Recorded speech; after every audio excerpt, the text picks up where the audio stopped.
In the last decade and a half, it's become infinitely easier to obtain exactly what you're looking for by way of a couple of keystrokes. The internet has made it all too simple to use a computer to change reality. An abundance of information is merely a search engine away, to the point where it's hard to imagine life as any different. Yet, a generation ago, when the words streaming and torrent were meaningless save for conversations about water, people met face to face to conduct software swap parties, trading games and applications on Sharpie-labeled 5¼ inch floppies.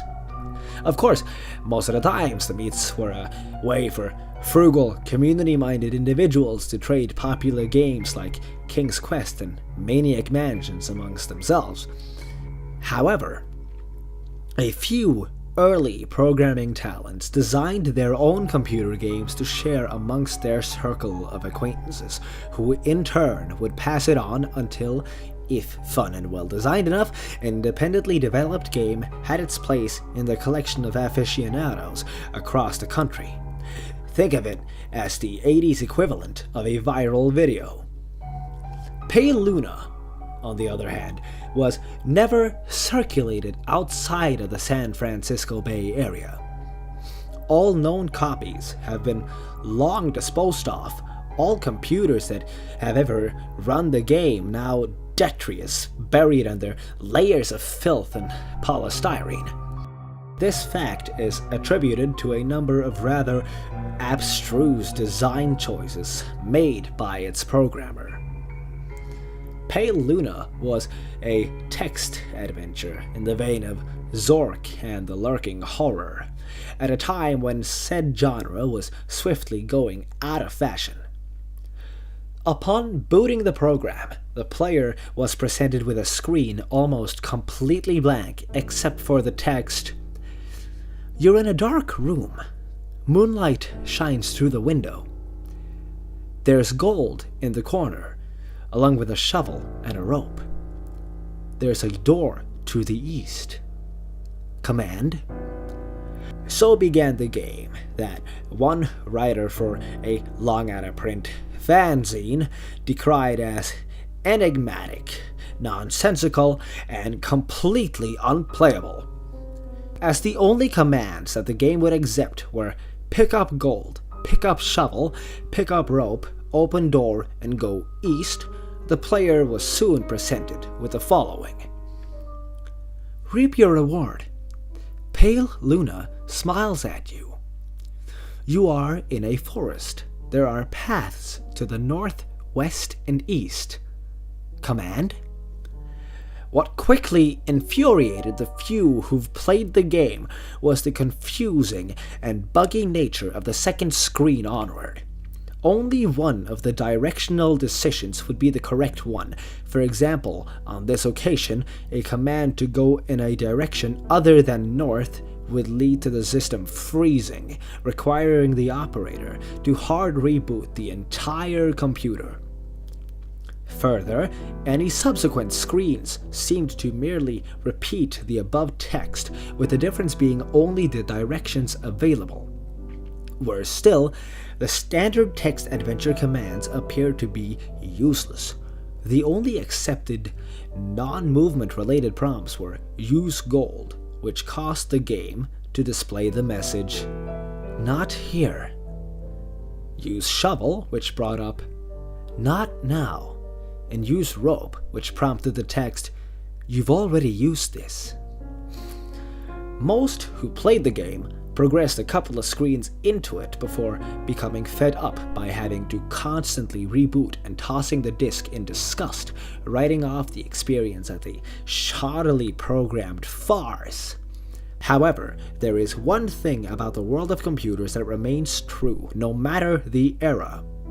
Some people who use them have way too much time on their hands. A young man by the name of Michael Nevins decided to see if there was more to Pale Luna than what met the eye. 5 hours and 33 screens worth of trial and error and unplugged computer cords later, he finally managed to make the game display different text. The text in this new area read, Pale Luna smiles wide. There are no paths. Pale Luna smiles wide. The ground is soft. Pale Luna smiles wide. Here. Command? It was another hour still before Nevins stumbled upon the proper combination of phrases to make the game progress any further. Dig hole, drop gold, then fill hole. This caused the screen to display Congratulations! 40.24248 minus 121.4434, upon which the game ceased to accept commands, requiring the user to reboot one last time. After some deliberation, Nevins came to the conclusion that the numbers referred to lines of latitude and longitude. The coordinates led to a point in the sprawling forest that dominated the nearby Lassen Volcanic Park. As he possessed much more free time than sense, Nevins vowed to see Pale Luna through to its ending. The next day, armed with a map, a compass, and a shovel, he navigated the park's trails, noting with amusement how each turn he made corresponded roughly to those that he took in-game. Though he initially regretted bringing the cumbersome digging tool on a mere hunch, the path's similarity all but confirmed his suspicions that the journey would end with him face to face with an eccentric's buried treasure. Out of breath after a tricky struggle to the coordinates, he was pleasantly surprised by a literal stumble upon a patch of uneven dirt. Shoveling as excitedly as he was, it would be an understatement to say that he was taken aback when his heavy strokes unearthed the badly decomposing head of a blonde-haired little girl. Nevins promptly reported the situation to the authorities. The girl was identified as Karen Paulson, 11, reported as missing to the San Diego Police Department a year and a half prior. Efforts were made to track down the programmer of Pale Luna, but the nearly anonymous legal gray area in which the software swapping community operated inescapably led to many dead ends. Collectors have been known to offer upwards of 6 figures for an authentic copy of the game. The rest of Karen's body was never found.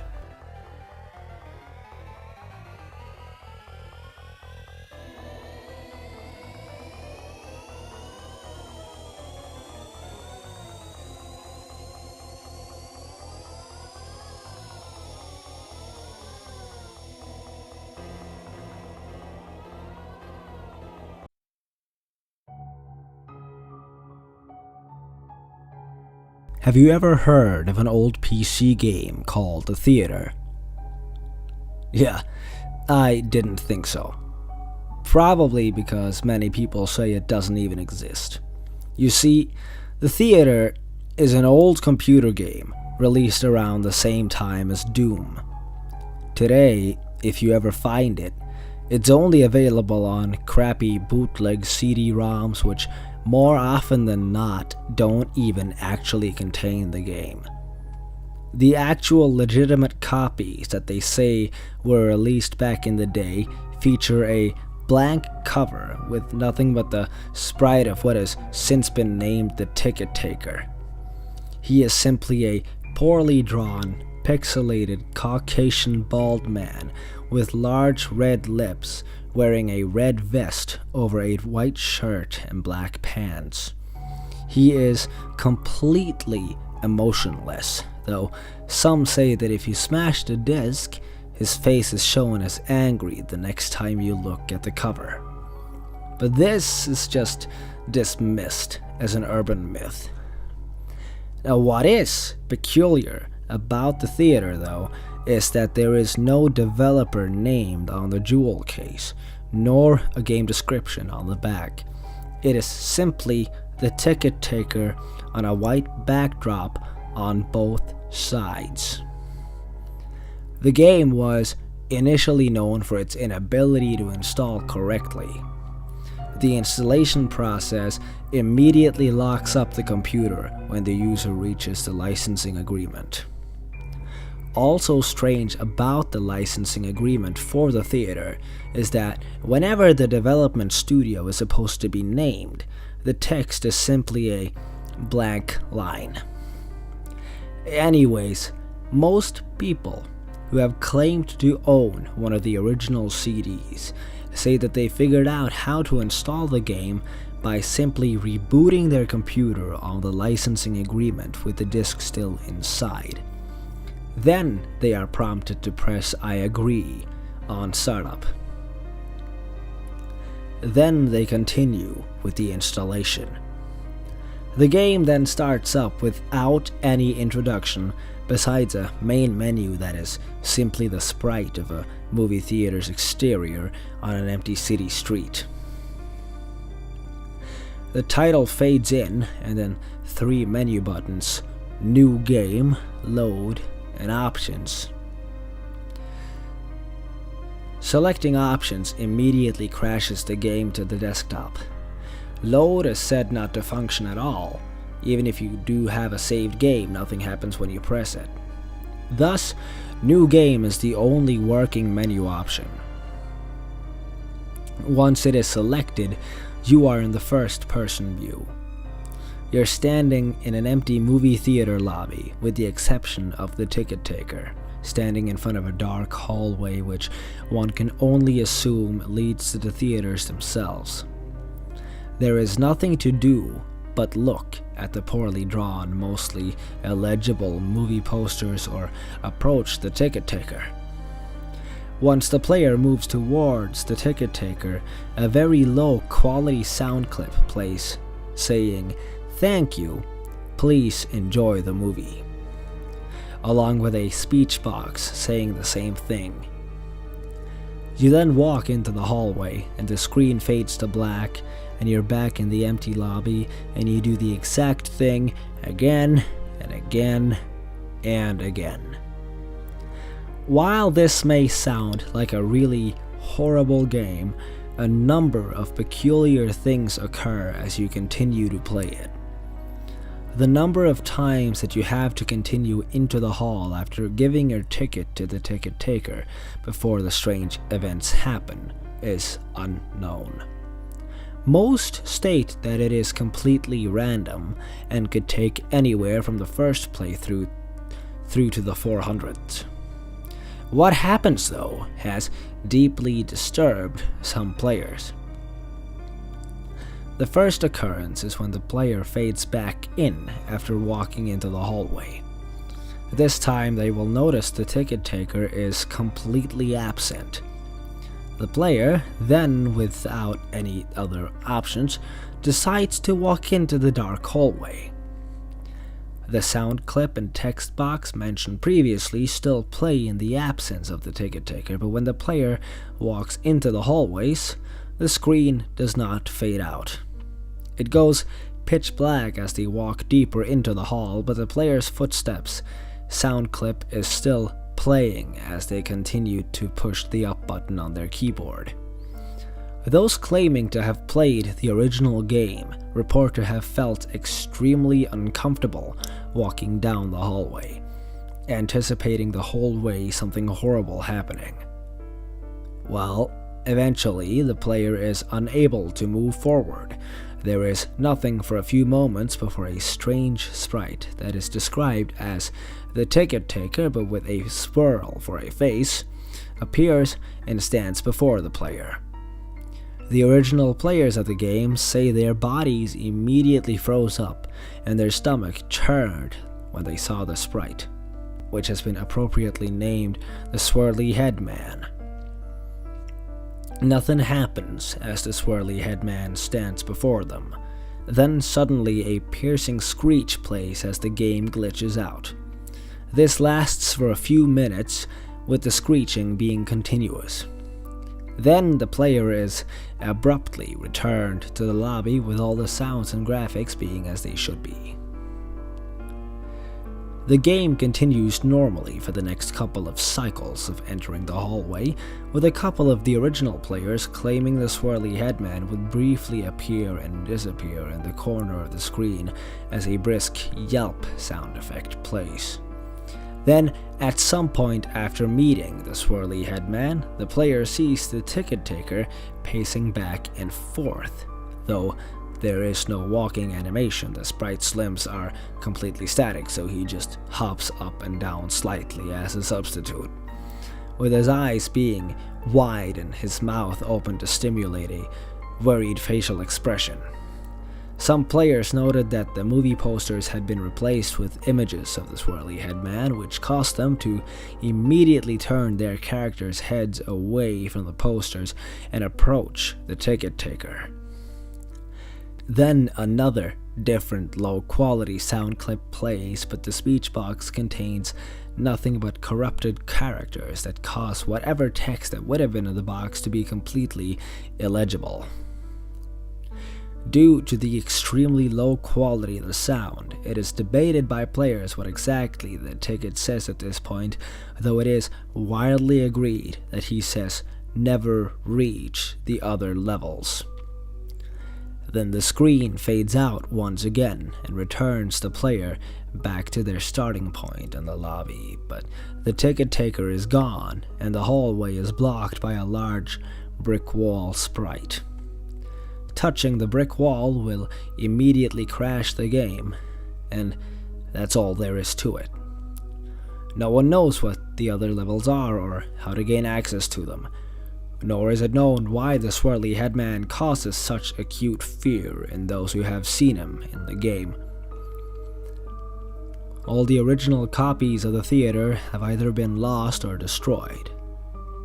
But the creepiest part is the fact that all the original players of the game claim to occasionally see a brief glimpse of the swirly headman out of the corner of their eyes.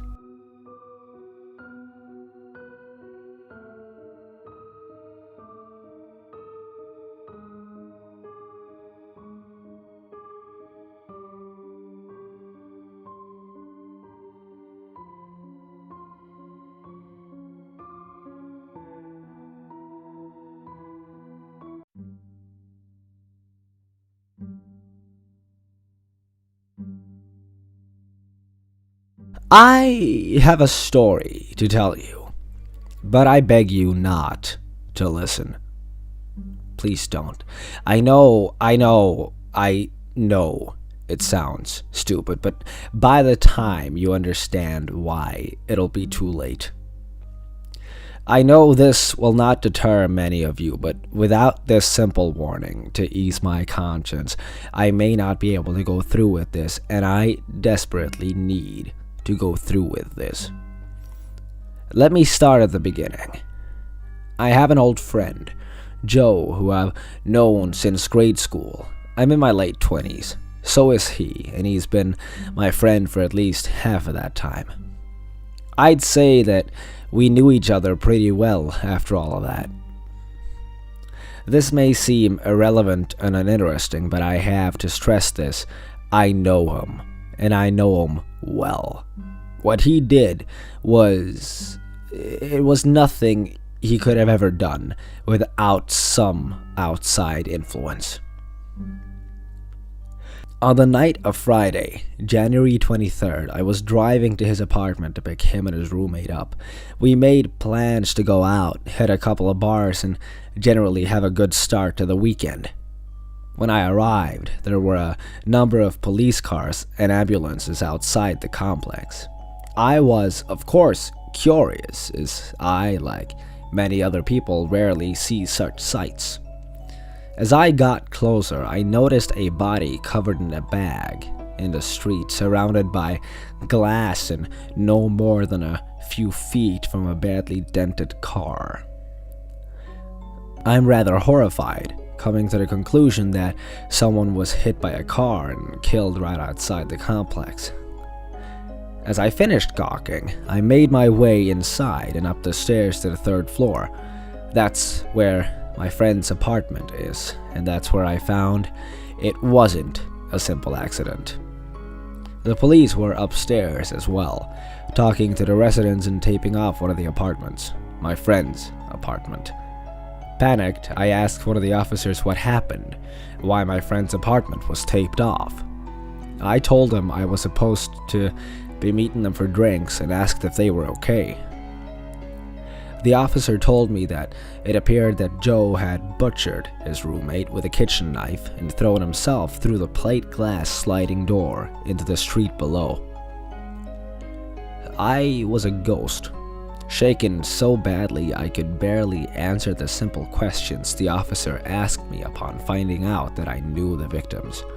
My mind couldn't process it. I knew him. He'd never do such an atrocity. It didn't make sense. I made my way back to the car in silence and drove home as though on autopilot. I couldn't get the shock of it all out of my head. My wife asked me what happened, and I explained it to her. She was shocked as well, but she didn't know him like I did. I told her I needed a bit of time and went to my room. She let me be. Lost, I found myself at my computer. I'm not really sure why I did it, but I found myself checking his email. I know the passwords he commonly used, so it was hardly an issue to find the right one. I thought perhaps he had friends online who I needed to tell, or maybe I thought I'd find a window into what caused this. I really don't know. If I knew then what I know now, I would have never done what I did. I scrolled through his inbox, looking for familiar names. Joe, I, and several friends kept in touch online, and I instantly recognized several of those names in the last few days. The most recently opened email was what looked like a spam email with an attachment and no other information. Curiosity got the better of me, and I opened it. The file itself was a picture, named nothing but a seemingly random string of numbers. It was simply a man, seemingly normal at a glance, but the longer I stared at it, the more disturbed I became. He stood staring, with a grin sinister and unsettling, with eyes that were both vacant and focused at the same time.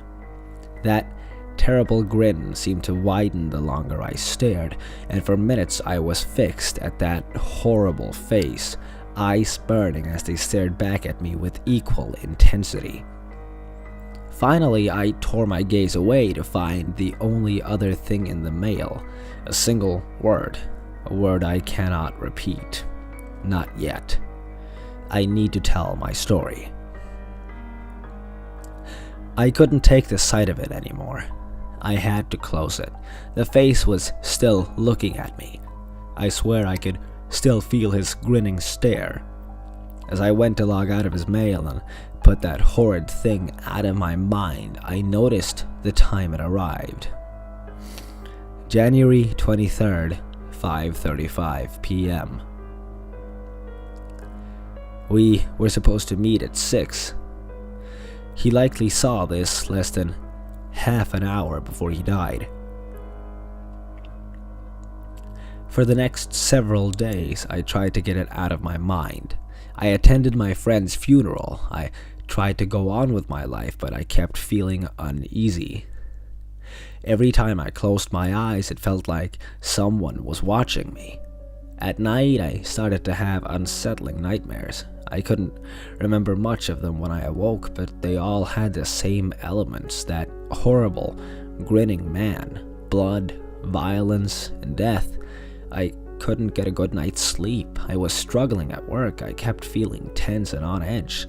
I needed to know what was going on. It was hard to really know what to look for at first. All I had to go on was that image and the single word that accompanied it. Grinning Man is hardly a descriptive search, and Haunted Grinning Man or Cursed Grinning Man wasn't really any better. Still, I did what I could with my limited resources.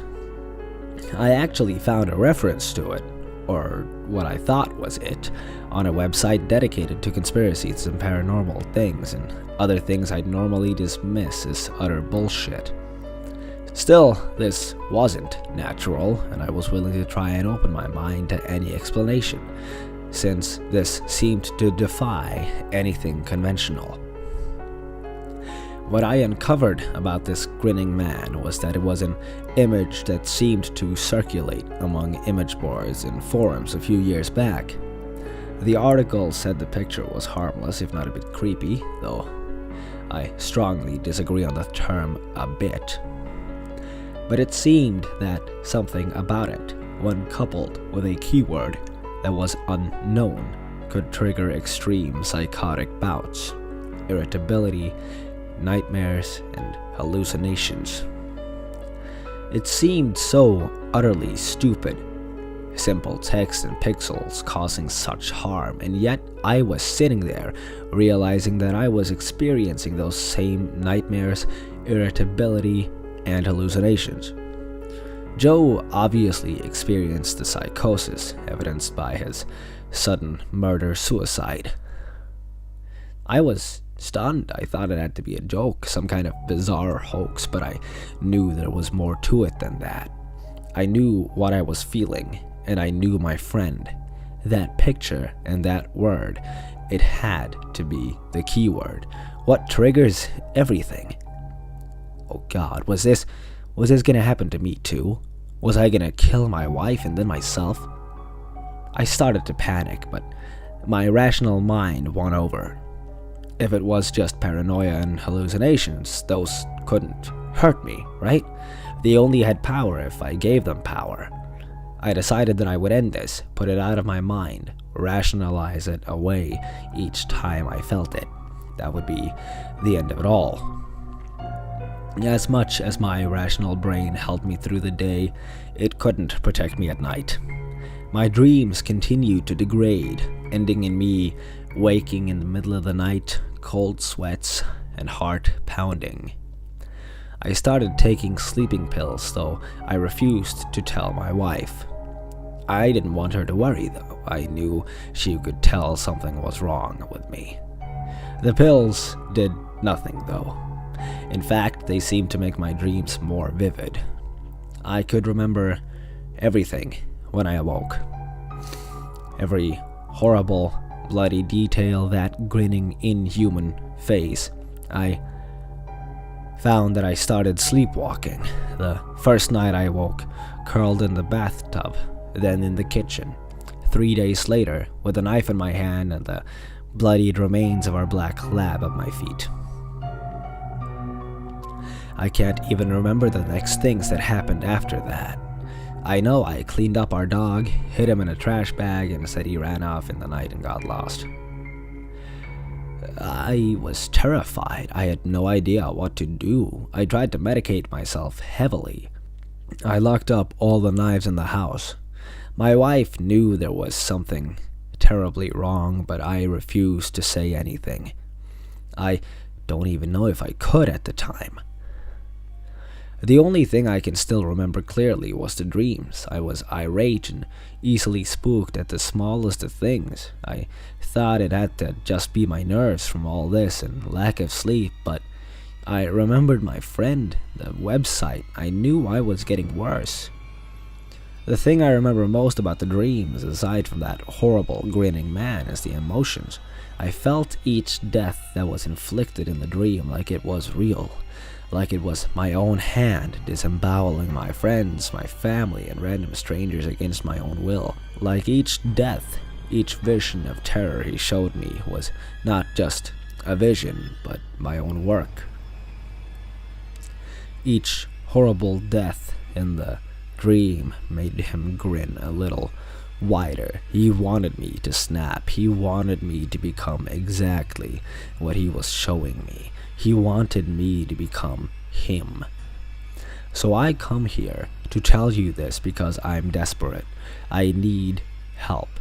You see, I can't bear the thought of harming my wife, the woman I love most in this world, yet I know it's inevitable. He's always there, watching and grinning, knowing I'm close to breaking and nudging me ever closer to the edge. I know what he wants. I can't let him have that. I don't know any other way out. I'm reaching out to you in hopes that he will leave me alone. Maybe if you, the careless reader who I warned away, will give him what he wants, he'll let me be. I have to try. I don't know what else to do. I'm so sorry. I hope you can forgive a man for acting in desperation.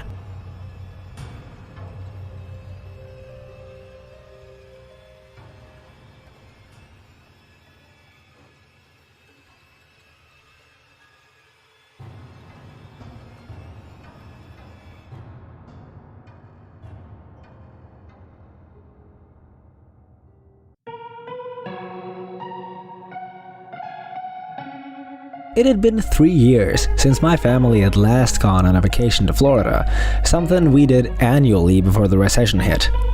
Since we now had enough money, my parents decided, under the popular demand of my sister and I, that we go to Walt Disney World again. We were both teenagers, and our parents kind of saw this as a bit juvenile, but they decided it would be fun anyways. I couldn't wait to finally go back, and neither could my sister. Being avid theme park goers as well, we were especially attracted to the creativity and the, magic, as one would say about the rides there. They never got old and had their share of nostalgia and excitement. However, there was one other reason I wanted to go. You normally associate Disney World with words such as excitement and happiness, but with these characterizations come counterbalances. After scrolling through OMG Facts one night, I came across a rather interesting fact. It was about an abandoned water park in Walt Disney World, apparently named River Country. I was absolutely appalled by this, since I'd previously thought of Disney in a more idealistic and perfect way. The water park was directly on the shores of Bay Lake, being that huge, stagnant body of water adjacent to the Magic Kingdom. River Country was, and still is, on the same side as the theme park just mentioned, but right next to a resort called Walt Disney's World Wilderness Resort. Surrounding the water park on the resort side is a large green wall with signs dotting it. The place opened in '76 and used water from Bay Lake in most of the park's attractions. It was very rustic and wilderness-based in design and contained artificial rocks that resembled those used on another attraction, Big Thunder Mountain Railroad. There was a dam present to keep chunks of dirt and mud from getting into the water too, so guests didn't have to worry about swimming in an artificial bog created by water from the lake. It was open for 25 years, closing its doors in 2001, and in 2005 a statement released by Disney said that the park would be closed for good. So, for about 11 years, River Country has been sitting abandoned. Nature is in its advanced stages of reclaiming the area, but the slides remain, and so do the artificial rocks, and the small pond, now a swamp, that was used for swimming. Many urban explorers have infiltrated the area, jumping over the walls to get footage of the abandoned water park.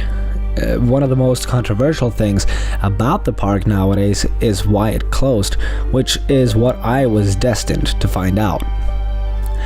I wanted to see some real footage of the area before it closed as well, since from what I had heard, it was very joyous and bustling with tourists compared to its ghost town status today. I was without internet at the time, so about 2 days before we were planning to leave, I went to the local library, which archived many old videos that people in my community had dug up in their attics and donated to the library to be part of a small historical society. Hoping that I might find some good footage, I asked the librarian if they happened to carry any videos concerning family vacations. She nodded and brought me to a small section containing many old VCR cassettes and a few DVDs here and there. After about half an hour of searching, I finally came across a cassette with the words "the old-fashioned swimming hole" inscribed on the top of it. This was a term used to describe river country during its glory days, so I took it, almost certain that it was the footage I was looking for. I asked the librarian if I could sign it out, but she told me that the historical videos had to stay in the library. I could, however, watch the video in a small conference room behind the front desk. The librarian led me into the windowless room, and I took a seat in front of the television. She left the room and closed the door so that the audio would not disturb any of the other library patrons. I popped the cassette into the VCR into the TV and turned the lights off so I could see the video better. For about half a minute or so, the screen was grey and was accompanied with a loud beeping noise typical for old VCR cassettes. The grey soon disappeared, showing footage of two individuals in front of the entrance to River Country. They were both men, and it was either very late at night or very early in the morning, as nobody else was in the park. Very few of the water park's lights were on either. On the bottom left corner of the screen, the date November 1st, 2001 was displayed. This was significant because the water park closed for good the very next day, on November 2nd. The two men were talking about how they'd been denied entrance to the park in the morning since it had reached its guest capacity limit. They also stated that at only these hours of the night could they get past the park security. The two walked up to the bigger water slides in the park, which led directly into the pond supplied by the green water of Bay Lake. Once they both got to the top of the slide, which was encircled by artificial orange rocks, one man prepared to slide down. The two laughed over what seemed to be an inside joke, and finally the cameraman ended up pushing his friend down. I heard him scream at the light as they descended to the pond. The cameraman then proceeded back the way they came to get to the slides and across a bridge that traversed a small lagoon. He ended up back at the pond's shore where the sound of a splash was heard. This is when the video started to unsettle me a little. After waiting at the shore of the pond for about 3 minutes, nobody surfaced. The cameraman began to cry his friend's name frantically and started to run back to get help at the Fort Wilderness Resort. He stopped abruptly, though, at what seemed to be the kiddie area, a small, shallow pond, on hearing a faint cough. He instantly turned around and saw a barely visible shadow about 10 or so feet behind him. Relieved, the cameraman started to approach his friend, glad that he was okay, but again he abruptly halted. The friend's head was hanging down, and he slowly inched it up. The cameraman started to hyperventilate as the features of the other man's face began to show. Crimson, dry blood was caked around his mouth, and some was even dripping off his chin. He was missing all the hair on his head as well, but one of the most disturbing parts of this image was that there was some patches of skin missing that revealed parts of the man's skull and jawbone, and he was even missing his right eye, leaving an empty socket. I became severely nauseous at the sight of this, to the point where I was swallowing my own vomit. My heart also began to race as fear started to settle in my body. As the last minutes of the film approached, the horrendous figure muttered something that sounded like, "There is no hope under the water." With that, the cameraman ran for his life, wheezing and panicking throughout his ordeal. I wanted to turn the television off and run myself, so I bolted to the door and leading out of the room. I reached for the doorknob but paused. The television was giving off the sound of an old furnace found in the basement of a home, just in a softer tone. This tone, for some unknown reason, kept me from moving anywhere. I was just staring blankly at the television. The cameraman was still sprinting, but didn't seem to be making any progress. He'd ended up back at the large pond where the slide had dumped his friend. You could hear him sobbing softly, fearing for his life. Suddenly, the tape began to gradually slow down as the man frantically looked from side to side. The audio volume, along with the furnace sound, went up as the video lagged. Haltingly, the cameraman turned all the way around and shrieked at the sight of his friend. The video paused on this frame, exposing the caked blood all over the other man's face. The top of his skull bone was now completely exposed, his right eye still missing.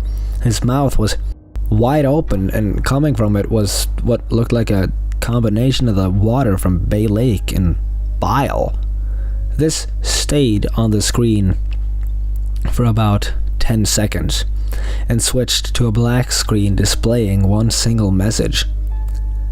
The epidemic begins today. Instantly, the power went out, and I was left alone in the darkness of the conference room. I became so terrified as I couldn't see a thing, and I couldn't see the door either. I began to shake in absolute fear.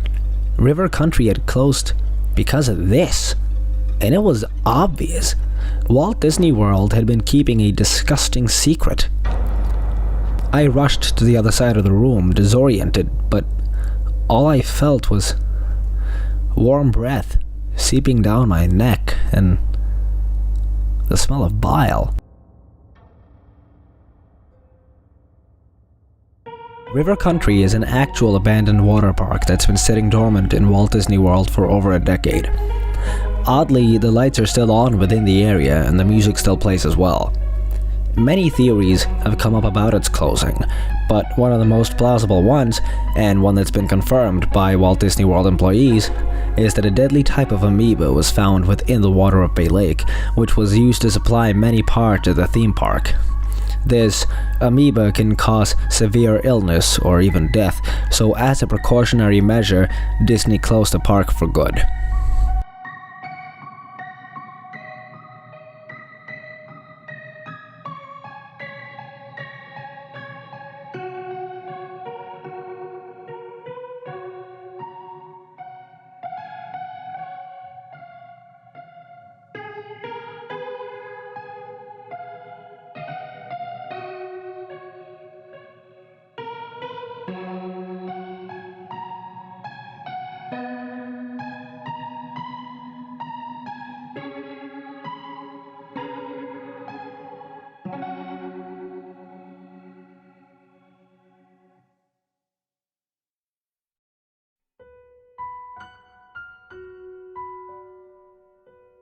When thinking back to my earliest memories, nothing is concrete. A string of hazy images come to mind like random snapshots out of time, each one associated with certain feelings and emotions.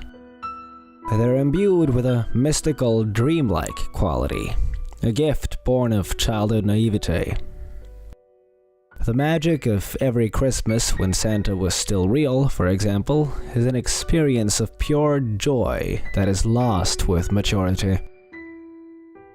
Many of these snapshots are impossible to place in any sort of context. They're just there, sunken in the crevices of the brain without rhyme or reason. Playing with my dad's beard in a wood-paneled room, him smiling down at me, it's comforting. Or discovering a long row of marching ants in someone's wooded backyard all by myself is exciting. Some of them don't even seem real in hindsight. Did I actually fall down from that tree by the lake only to land on my feet without a scratch? Or was it really a dream? I don't think so. Sure, I have memories of distant dreams, but there is a clear distinction between the dreams and reality of my past. I don't know how I can tell, I just can. For this reason, one memory has always troubled me. The experience was so surreal, and yet certain details stand out with marked clarity. I'm not exactly sure when it happened. I couldn't have been older than 5 or 6. My brother and I were sleeping in our bunk bed. Because he was older, he got the top bunk. I had just woken up, but it was still nighttime.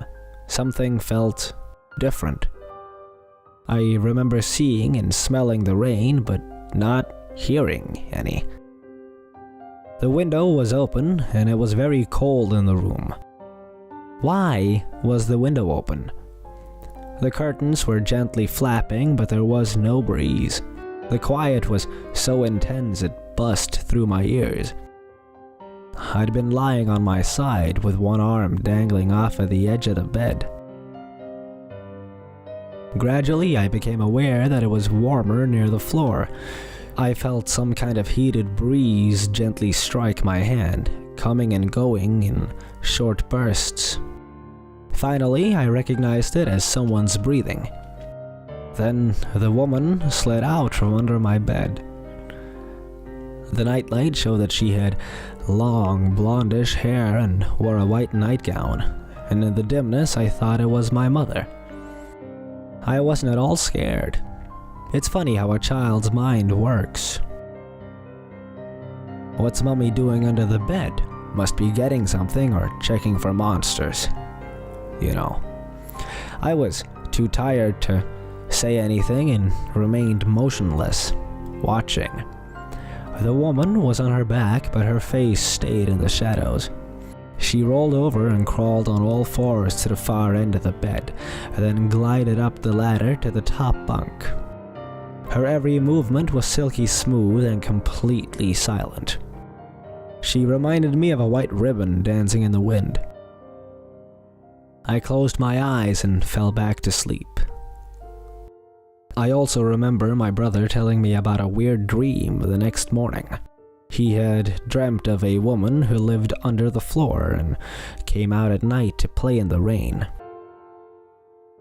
When her clothes got soaked, she went back inside and would whisper things to anyone who was sleeping. It became a recurring dream for him until our family moved out of that house. Strange what the brain chooses to remember.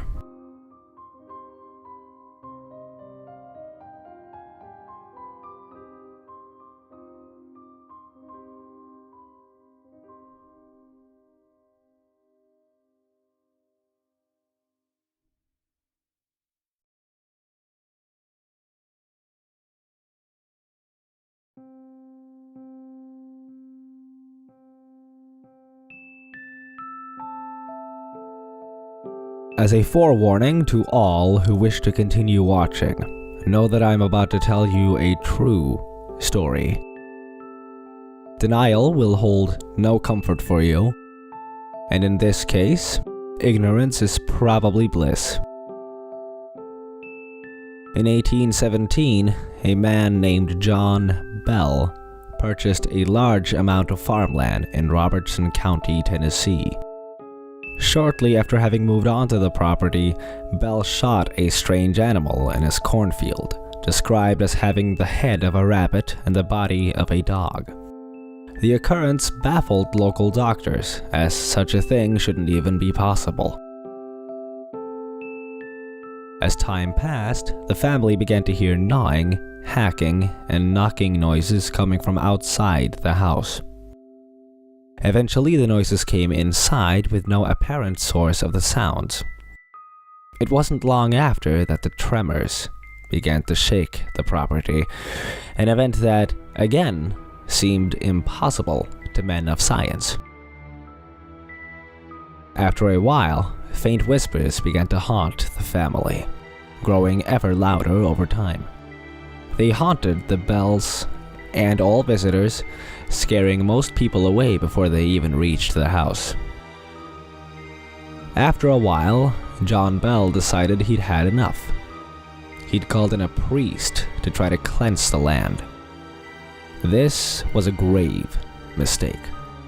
The spirit laughed at the holy man's petty attempt to stop it and turned violent. Tables and chairs were thrown at him, even as he held a crucifix and holy water. Could it be that God himself was powerless to this monster? The priest survived, but received 6 stitches and many broken bones. Whatever the priest had done seemed to enrage the dark presence. It made frequent attacks on the family, whether by controlling inanimate objects or by striking them with an unseen force. At all times, however, the family knew they were not safe. As one can imagine, word of these events traveled quickly. Many visited the farm to see if there really were voices and tremors, but left quickly upon experiencing either. One brave skeptic chose to stay the night, and was welcomed to the guest room in the house. As he was falling asleep, he claimed to have felt a strange presence crawl up next to him in the bed. Frightened, he hastily tried to use his blankets like a net and threw the presence into the fireplace. What happened then is best quoted by John Bell's journal. "I was sharply awakened by the most horrid of screams coming from the guest room. Upon entering the room, they found a trail of blood leading away from the fireplace and outside the room, though the screams remained. All hints of doubt had been erased from the mind of their guest as he briskly left the premises. As the situation grew ever more bleak, John Bell's health began to deteriorate. He suffered from a number of severe inexplicable ailments, from facial seizures to internal necrosis. The doctor gave him medicine to help ease the pain of his passing. One day, they found him lying dead on his bed. It seemed someone had switched out his medicine for poison, which they confirmed upon force-feeding it to the cat. Even at his funeral, the presence did not let up. It mocked the family, laughing at them and making snide remarks like, "I fixed him." Even to this day, John Bell is the only obituary classified as murder by a ghost. It is said that if you go to the property today, you can still feel a dark, malicious presence, though it is significantly tamer today than it once was. So what was it about John Bell that made him a target? He was a seemingly normal man with a seemingly normal family, yet for some reason the presence haunted him to his death. Why did it go through so much effort just to torment and kill one man? And worst of all, what's to stop it from happening again?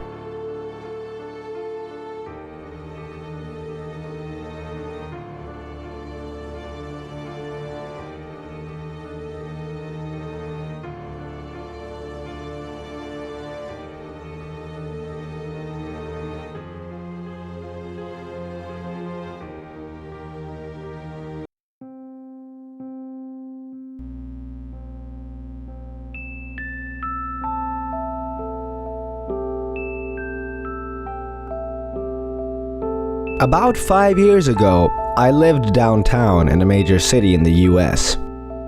I've always been a night person, so I would often find myself bored after my roommate, who was decidedly not a night person, went to sleep. To pass the time, I used to go for long walks and spend the time thinking. I spent 4 years like that, walking alone at night, and never once had a reason to feel afraid.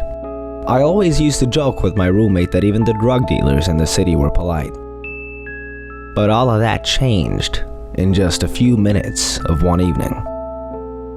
It was a Wednesday, somewhere between 1 and 2 in the morning, and I was walking near a police-patrolled park quite a ways from my apartment. It was a quiet night, even for a weeknight, with very little traffic and almost no one on foot. The park, as it was most nights, was completely empty. I turned down a short side street in order to loop back to my apartment when I first noticed him. At the far end of the street on my side was the silhouette of a man dancing. It was a strange dance, similar to a waltz, but he finished each box with an odd forward stride. I guess you could say he was dance walking, headed straight for me. Deciding he was probably drunk, I stepped as close as I could to the road to give him the majority of the sidewalk to pass me by. The closer he got, the more I realized how gracefully he was moving. He was very tall and lanky and wearing an old suit. He danced closer still until I could make out his face. His eyes were open wide and wild, head tilted back slightly, looking off at the sky. His mouth was formed in a painfully wide cartoon of a smile. Between the eyes and the smile, I decided to cross the street before he danced any closer. I took my eyes off him to cross the empty street. As I reached the other side, I glanced back and then stopped dead in my tracks. He'd stopped dancing and was standing with one foot in the street, perfectly parallel to me. He was facing me, but still looking skyward, smile still wide on his lips. I was completely and utterly unnerved by this. I started walking again, but kept my eyes on the man. He didn't move. Once I'd put about half a block between us, I turned away from him for a moment to watch the sidewalk in front of me. The street and sidewalk ahead of me were completely empty. Still unnerved, I looked back to where he'd been standing to find him gone. For the briefest of moments, I felt relieved until I noticed him. He'd crossed the street and was now slightly crouched down. I couldn't tell for sure due to the distance and the shadows, but I was certain he was facing me. I had looked away from him for no more than 10 seconds, so it was clear that he'd moved fast. I was so shocked that I stood there for some time, staring at him, and then he started moving toward me again. He took giant, exaggerated, tiptoed steps, as if he were a cartoon character sneaking up on someone. Except he was moving very, very quickly. I'd like to say at this point that I ran away or pulled out my pepper spray or my cell phone or anything at all, but I didn't. I just stood there, completely frozen, as the smiling man crept towards me. And then he stopped, again, about a car length away from me, still smiling a smile, still looking to the sky. When I finally found my voice, I blurted out the first thing that came to my mind.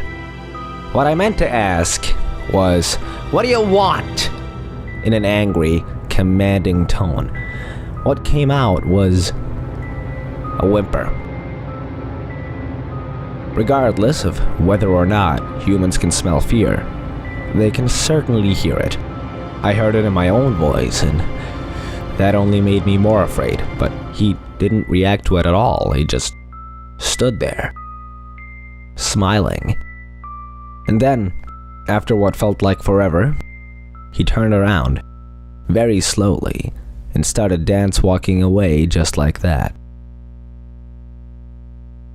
Not wanting to turn my back to him again, I just watched him go until it was far enough away to almost be out of sight. And then I realized something. He wasn't moving away anymore, nor was he dancing. I watched in horror as the distant shape of him grew larger and larger. He was coming back my way, and this time he was running. I ran too. I ran until I was off the side road and back onto a better lit road with sparse traffic. Looking behind me then, he was nowhere to be found. The rest of the way home, I kept glancing over my shoulder, always expecting to see his stupid smile, but he was never there. I lived in that city for 6 months after that night, and never went out for another walk. There was something about his face that always haunted me. He didn't look drunk, he didn't look high, he looked completely and utterly insane. And that is a very scary thing to see.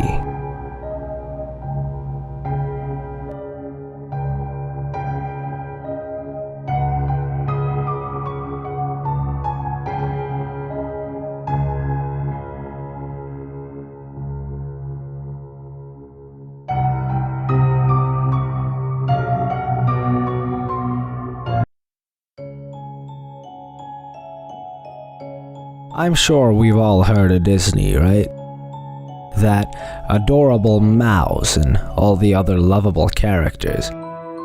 Well, when I was a child, my favorite was Pinocchio. He'd always appealed to me. The simple fact of him wanting to be a boy was charming and yet strangely unsettling. I mean, what would he do to become a boy? I also found his growing nose amusing. Apologies, my name is Brian, and I used to live in a little town in Oklahoma that was known as Vielville, which is French for Old Town. I used to live near some people who loved Disney, and I mean they loved it. So much so that their car had Mickey ears. They seemed like nice people. I didn't get to talk to them much, but from what I heard from other people, they were strange. All they talked about was Disney. I even heard a story of a guy who threw them out. He actually died a few days later. The police found him dead on the floor with some white goop surrounding him. Nothing else was found, just him and that strange white goop. As any murder story in a little town, it popped up on the news as, well, breaking news. Typically, I believe what's on the news, but this time my brain had a different idea. It told me that all of what they were saying was crap. I don't know who or what killed him, but the main thing I had to question was the goop. Who would spread goop over a corpse, and what was it? I did get scared and I couldn't sleep for several nights. Well, they left that house a few months back. I don't know why, they just left. No rhyme, no reason. It was actually very strange.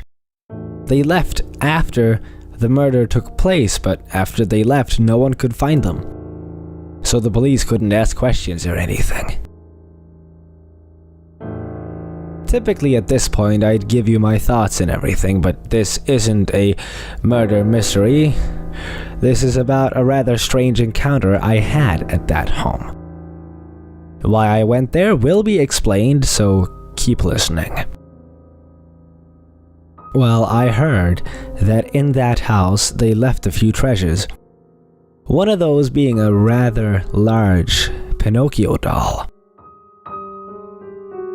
Of course, hearing this, my child sparked up inside me, and I wanted that thing so bad. I thought it would be bad to go in there and steal, but then I heard of two guys that went in there and got items and actually sold them for some good money. That really sparked something inside me, and I began to think and think. If they could go in there, so could I. It may seem that I wanted to sell the doll for money, but no, I wanted it for myself. I have no kids, in case you're wondering. I bounced back on the idea for a few days. One day I thought I would go there, but then my angel side said no, but after about 4 days of haggling with my own mind, I couldn't help it any longer. I felt something wash over me. Yeah, I felt agreed and eventually decided to go in there. I took the next opportunity I got, which happened to be 5 days after I'd heard of the other two guys. It seemed to all fall in place perfectly. The day after I decide to go there, I get my opportunity. Was this destiny? Nah, just my mind going on. It was a rather normal day. I didn't seem to have anything special to do, so I saw the opportunity and took it while I had the chance. My days seemed to stay on a schedule, but that's another story. I brought 3 things: a bag, a camera, and a flashlight. I knew it would be dark, so I got the flashlight. The bag was for storing whatever I would take with me, and the camera was so I could show my friends so they wouldn't think I was a lying rat. After I got it all ready, well, I was ready to go on this little adventure. Then it came. The night was upon me. It had come much faster than I expected, It had only taken me about 10 minutes to get everything ready. I made sure of my surroundings, and then I set off. Like I said, I didn't live very far away, maybe like a block. I mean, if I were to stand on a very high thing, then I would be able to see their house. Anyway, as I walked there, I seemed to be having flashbacks of the guy who died. I felt something uneasy in the air, and that uneasiness only seemed to rise as I grew closer to that old, rotting place. I didn't know what to expect out of the house. A rotting piece of trash? Yeah, I expected that too. I seemed to get to the house much faster than I thought I would. I was hoping it would take longer. I didn't know if I would be able to do it.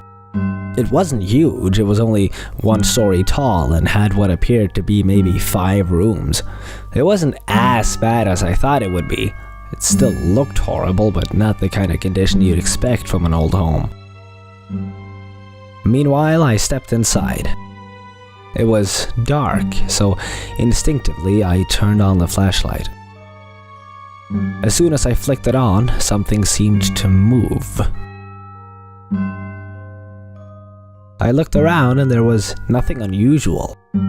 I just shrugged and let my eyes wander the room, curious to see what was in there. This room had brown walls made of wood that seemed to be decaying every waking moment. The couches, which there were only 2 of, were white and very dusty.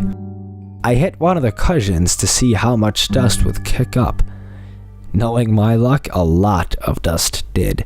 It got caught in my eyes and made me cough. I couldn't see anything with the dust in my eyes, which made my brain flash images of the dead guy. I seemed to forget about the dust and my eyes shot open. Nothing too odd here. Then my ear seemed to pick up a sound. It was low, so I had to be quiet to hear it. It sounded like coughing, which I thought was odd considering I had just coughed. The rest of the room wasn't much to speak of, with the exceptions of the items within the room itself. The items were very odd. There were the normal things, Mickey Mouse, Donald Duck, Goofy, etc., but there was a certain thing I saw that really made me want to run. It was a shelf, but on that shelf were some heads. Not human heads, no, Disney heads. Goofies, Mickeys, and Donalds. It was unsettling. Not enough to make me vomit, but still, my stomach began to feel uneasy. There seemed to be some sort of white substance dripping from them. Then, he popped into my head, the dead man. He'd been found with white goop around him. That's when my stomach really lurched. My brain was basically yelling at me to leave, but for whatever reason, I had to go on. I swear, I saw one of those eyes move. Maybe it was the paranoia getting to me, but I don't think it was.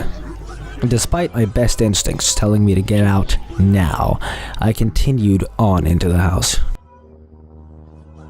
I ventured further into the house, into the kitchen. There were smashed plates and glasses on the ground, and there were some cobwebs. I thought it was odd. Do houses like these typically have cobwebs and dust when they've only been abandoned for a few months? What was weirder was the center of the room. There was a fairly large wood table in the center of the room. There was a torn tablecloth. Disney themed, of course. The tablecloth was torn, but the table seemed untouched. What was weird about the tablecloth, aside from the rips and tears, was that every one of the Disney characters on the cloth had some sort of deformity. Like, Mickey had no ears, Goofy didn't have his little black nose, and Donald was missing a leg. Realizing I had the camera, I snapped a picture. That camera flash was creepy in the dark. It really lit up the characters' deformities, which was not good for my stomach. It was weird. I seriously thought I was gonna puke right then and there, but I didn't. I thought my mental state was gonna deplete faster, but no. My brain seemed to be giving me mixed signals. At one moment, it wanted me to get out as fast as my legs would carry me. The second, it would want me to go further for the sake of my own sick curiosity. This brain of mine is too weird to understand. I guess my brain wanted to get back at me for coming here because I felt as if something was behind me. I didn't turn around immediately as I was fearful of what I would see. I thought I was gonna die. My heart began to pound. I began to perspire like a flipping waterfall. I slowly turned around, shocked by what my eyes were met with. Nothing. Nothing was behind me except dead airspace. I wiped the sweat from my forehead with the back of my hand. I threw some light where I was looking just to make sure that nothing was there, and sure enough, there was nothing. I had to shake my head and stay there for a second before I carried on. I then went back to the living room and took a right. I scanned the hallway, which seemed to be in the worst state. The paint was peeling, the roof dipped down at one point. It seemed like the whole roof could collapse at any second. Then, my eyes seemed to twitch forward towards something. I saw a bedroom. I shined my flashlight into it, and it seemed untouched.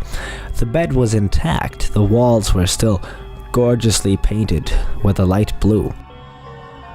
It looked as if it belonged to a young boy. It was that moment that my brain remembered why we were here. To get the doll. And knowing that my treasure could be in there, I shined the light around. No immediate threats, so I decided to go inside the room, and in there was the one item that I wanted. That Pinocchio doll. I quickly walked over to it and put the light on it. The first thing that caught my eye were his eyes. They seemed to be more realistic than most doll eyes. It was odd, for lack of a better word. It had white goop dripping from its nose and eyes, much like the heads I had just seen. My brain then connected something. The man who died and this goop. Were they related somehow? First the man, then the heads, and now this? It wasn't blood, that's for sure. What was this foreign substance? I decided to be stupid though and put some on my finger. I lifted it to my nose and smelled it. It was awful. My nose wrinkled up and my eyes watered. It smelled like sewage. What in the world would I gotten into this doll to make it smell like that? I didn't want to be here any longer. I'd had enough of this. I just wanted to get the doll and go home. I decided that I would clean it at home. I gathered it up and put it into the bag. It was a little heavier than I imagined, but nothing I couldn't handle. I'd gotten what I came for. My spirits seemed to lighten a little. I walked out of the bedroom. I thought that all this crazy paranoia stuff would stop. Until I saw one of the heads twitch. Wait, what? That was my first thought. Why was this head twitching? I had to stop and just stare. And the head seemed to be fine with that. It kept on twitching, getting more and more violent, more of that white goop coming out of it. It went all over the room. Some of it hit me in the face, and of course I repulsed back. What the hell is happening? I'd finally snapped. I couldn't take this anymore. Then my bag ruzzled. I turned to be met with a hand popping out of my bag. I tore my bag off and dropped it on the floor. My heart began to pound like a drum. The doll crawled out of the bag and looked at me. The doll crawled out of the bag and looked at me, its eyes fixed on my body and the white goop dripping out of its mouth and eyes. "Welcome to the house at Disney," it said in that sweet, innocent voice. I began to walk back. The doll didn't follow. It just stood there and said, "Welcome to the house of Disney," repeatedly. Fear was raising inside me until I had to run as fast as my legs would carry me. That doll muttered one last thing before I turned and ran. "Welcome to the house of hell." I darted out of that house with plans to never return. What had just happened? Is that doll possessed? It didn't take me long until I got back to my home. I ran inside and slammed the door. Then I collapsed on the floor trying to calm myself down. I had to contemplate what the hell had just happened to me. Was this some sick prank? Or was it something more? I realized something. My camera. I still had it. I sat up quickly and looked at it. I went to the album to see the pictures I took, but on there was a picture that I hadn't taken.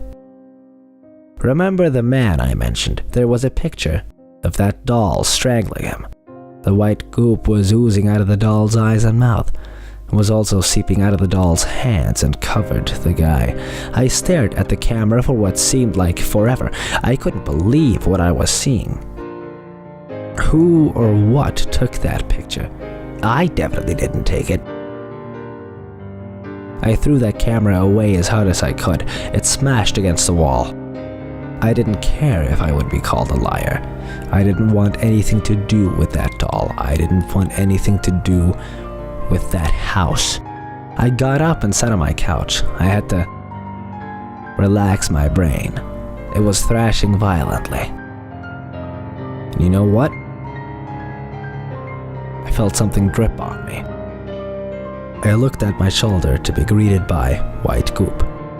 I never did figure out what had caused it.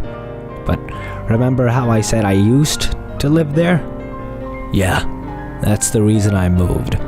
I was scared. I had to flee, and flee fast.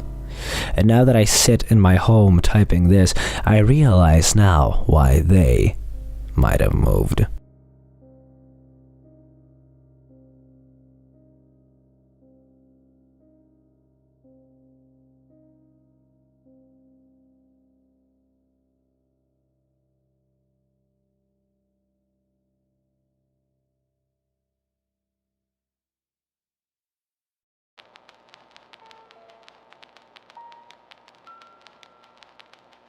Ever feel like you're being watched?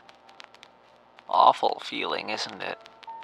You can feel their eyes on you, watching you. You're not sure what emotion they're watching you with. It could be lust, it could be hatred, or maybe fear. You're not too sure, but you do know you don't like it. You quickly run through a mental checklist. Did I lock the door tonight? Is my alarm set? Are the curtains drawn? You answer yourself in the affirmative in all cases and relax a little. You're in your cozy little house, safe from the outside world, alone. You still feel it.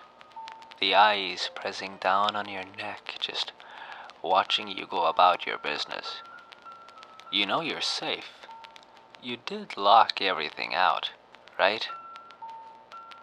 But then a thought enters your head. What if someone was already here? Simple answer, really. That just means that instead of locking him out, you've locked him in. With you, alone. Your heart starts to race. Your eyes look at every corner. Every little subtle movement in the corner of your eye is a potential stalker, and you know he won't be happy if you ruin his evening. He's very apt to ruin yours if you do.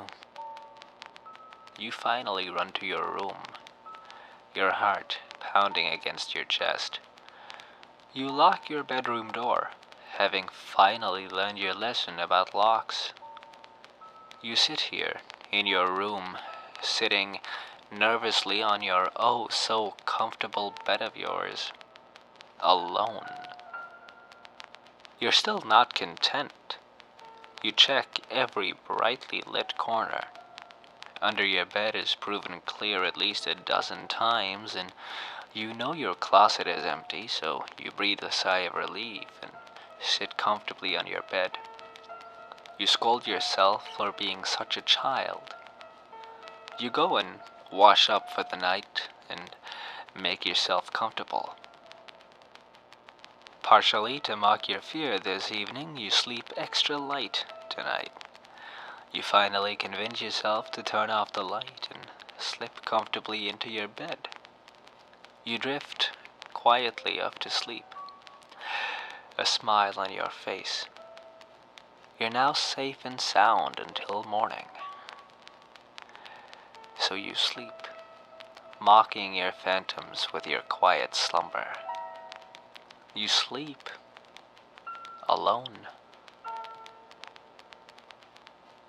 Finally, you're asleep. Such a bothersome evening this has been. So inconvenient and fruitless. Finally, you're convinced that you are alone. And you are alone. With me.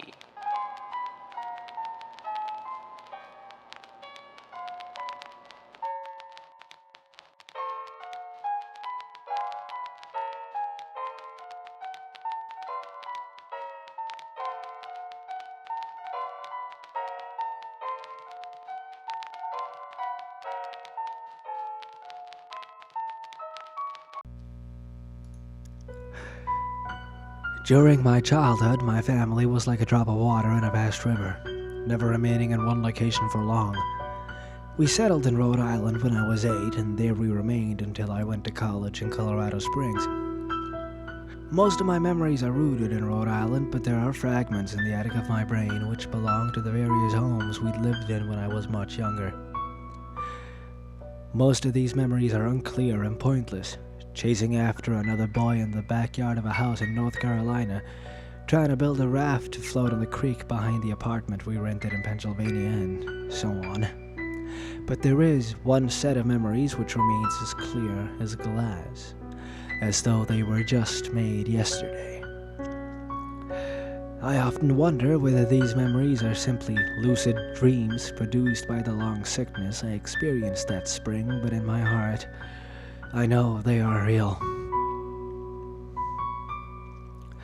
We were living in a house just outside the bustling metropolis in New Vineyard, Maine, population 643. It was a large structure, especially for a family of 3. There were a number of rooms that I didn't see in the 5 months we resided there. In some ways it was a waste of space, but it was the only house on the market at the time, at least within an hour's commute of my father's place of work. The day after my 5th birthday, attended by my parents alone, I came down with a fever. The doctor said I had mononucleosis, which meant no rough play and more fever for at least another 3 weeks.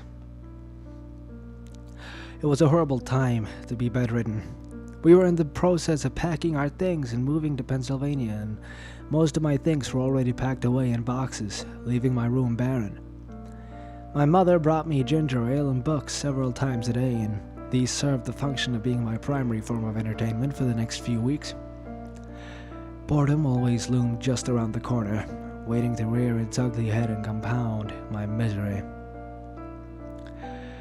I don't exactly recall how I met Mr. Widemouth. I think it was about a week after I was diagnosed with mono. My first memory of the small creature was asking him if he had a name.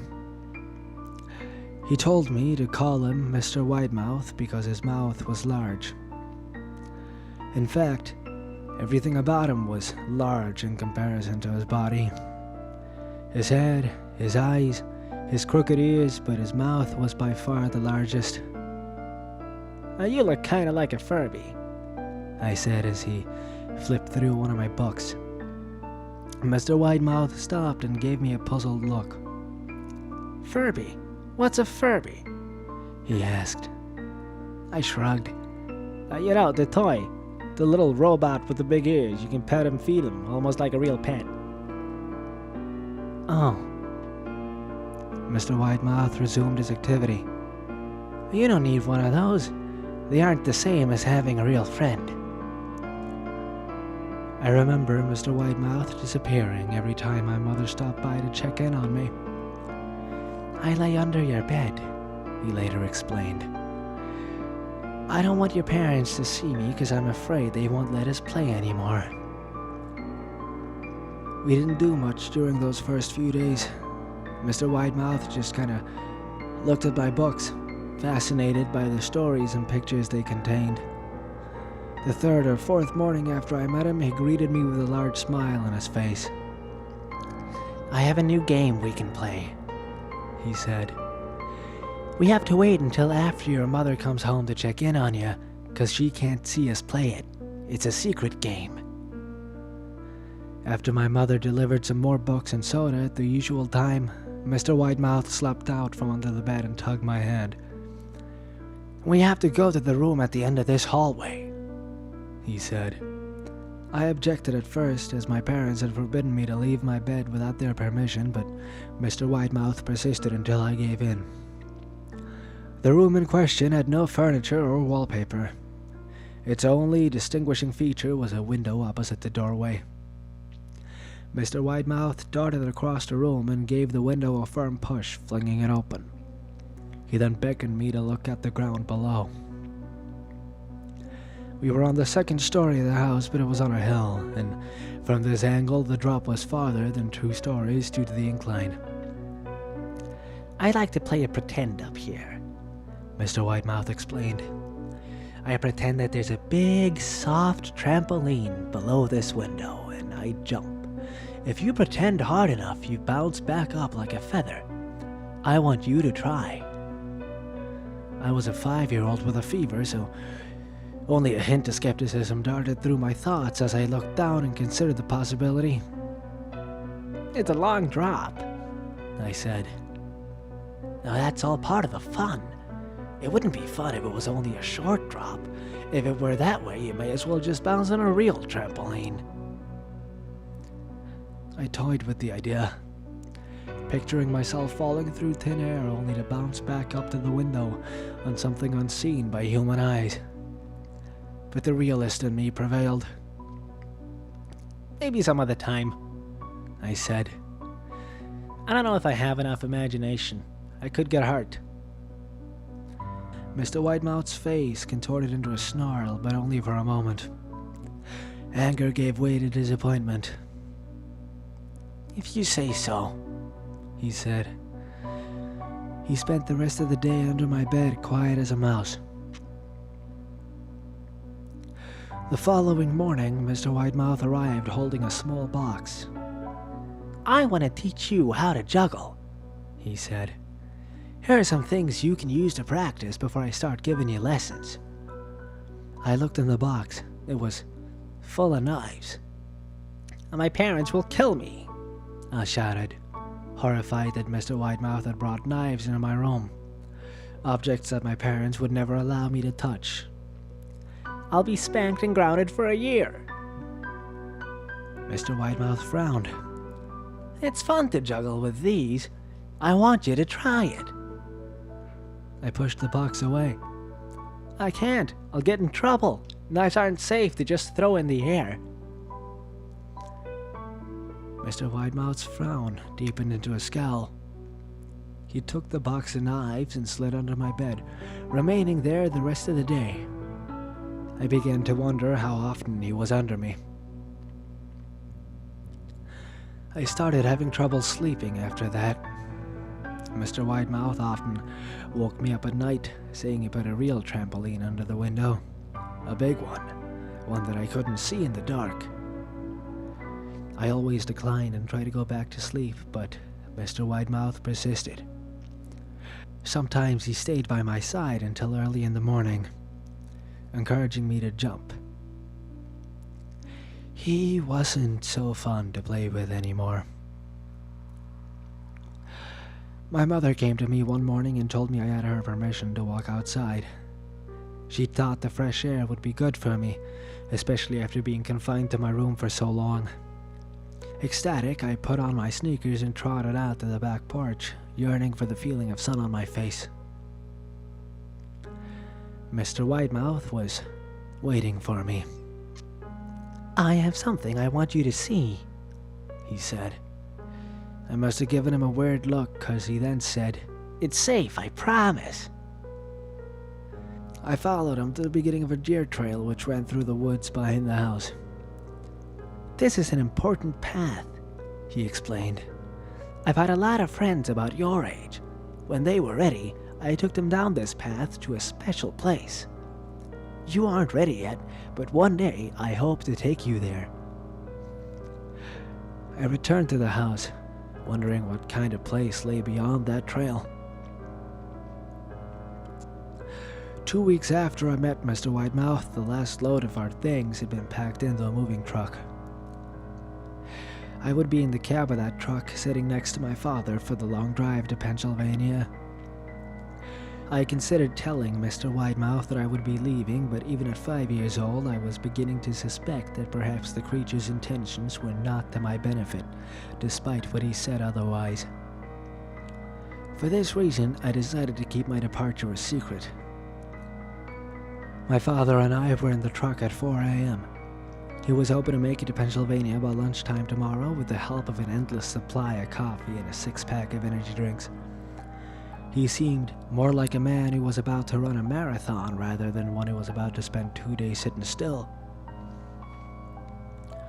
"Early enough for you?" he asked. I nodded and placed my head against the window, hoping for some sleep before the sun came up. I felt my father's hand on my shoulder. "This is the last move, son. I promise.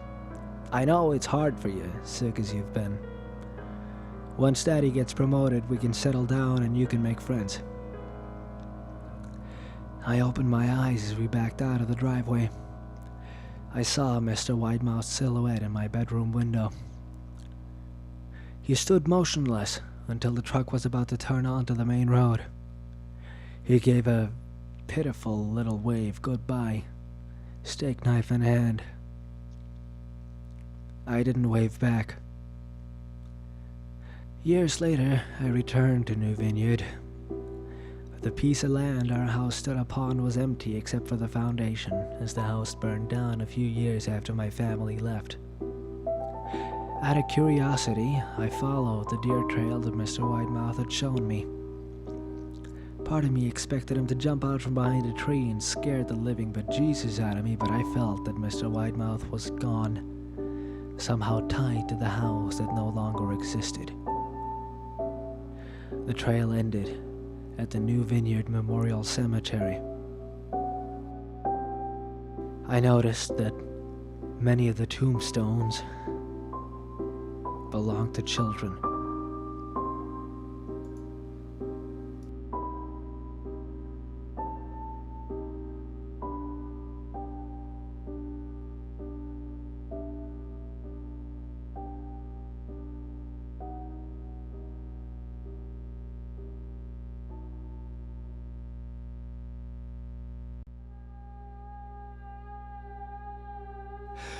I wasn't sure where else to post these stories, so I figured I'd share them here. I've been a search and rescue officer for a few years now, and along the way I've seen some things that I think you guys will be interested in. I have a pretty good track record for finding missing people. Most of the time they just wander off the path or slip down a small cliff and they can't find their way back. Majority of them have heard the old "stay where you are" thing, and they don't wander far. But I've had 2 cases where that didn't happen. Both bother me a lot, and I use them as motivation to search even harder on the missing persons cases I get called on. The first was a little boy who was out berry picking with his parents. He and his sister were together, and both of them went missing around the same time. Their parents lost sight of them for a few seconds, and in that time, both kids apparently wandered off. When their parents couldn't find them, they called us and we came out to search the area. We found the daughter pretty quickly, and when we asked where her brother was, she told us that he'd been taken away by the Bear Man. She said he gave her berries and told her to stay quiet, and that he wanted to play with her brother for a while. The last she saw of her brother, he was riding the shoulders of the Bear Man and seemed calm. Of course, our first thought was abduction, but we never found a trace of another human being in that area. The little girl was also insistent that he wasn't a normal man, but that he was tall and covered in hair, like a bear, and that he had a weird face. We searched that area for weeks. It was one of the longest calls I've ever been on, but we never found a single trace of that kid. The other was a young woman who was out hiking with her mom and grandpa. According to the mother, her daughter had climbed up a tree to get a better view of the forest, and she'd never come back down. They waited at the base of the tree for hours, calling her name before they called for help. Again, we searched everywhere, and we never found a trace of her. I have no idea where she could have possibly gone, because neither her mother or grandpa saw her come down.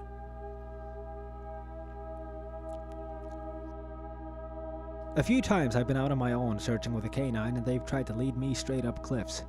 Not hills, not even rock faces, straight, sheer cliffs with no possible handholds. It's always baffling, and in those cases we usually find the person on the other side of the cliff or miles away from where the canine had led us. I'm sure there's an explanation, but it's sort of strange. One particularly sad case involved the recovery of a body. A 9-year-old girl fell down an embankment and got impaled on a dead tree at the base. It was a complete freak accident, but I'll never forget the sound her mother made when we told her what had happened. She saw the body bag being loaded into the ambulance and let out the most haunting, heartbroken wail I've ever heard. It was like her whole life was crashing down around her and a part of her had died with her daughter. I heard from another search and rescue officer that she killed herself a few weeks after it happened. She couldn't live with the loss of her daughter. I was teamed up with another search and rescue officer because we'd received reports of bears in the area.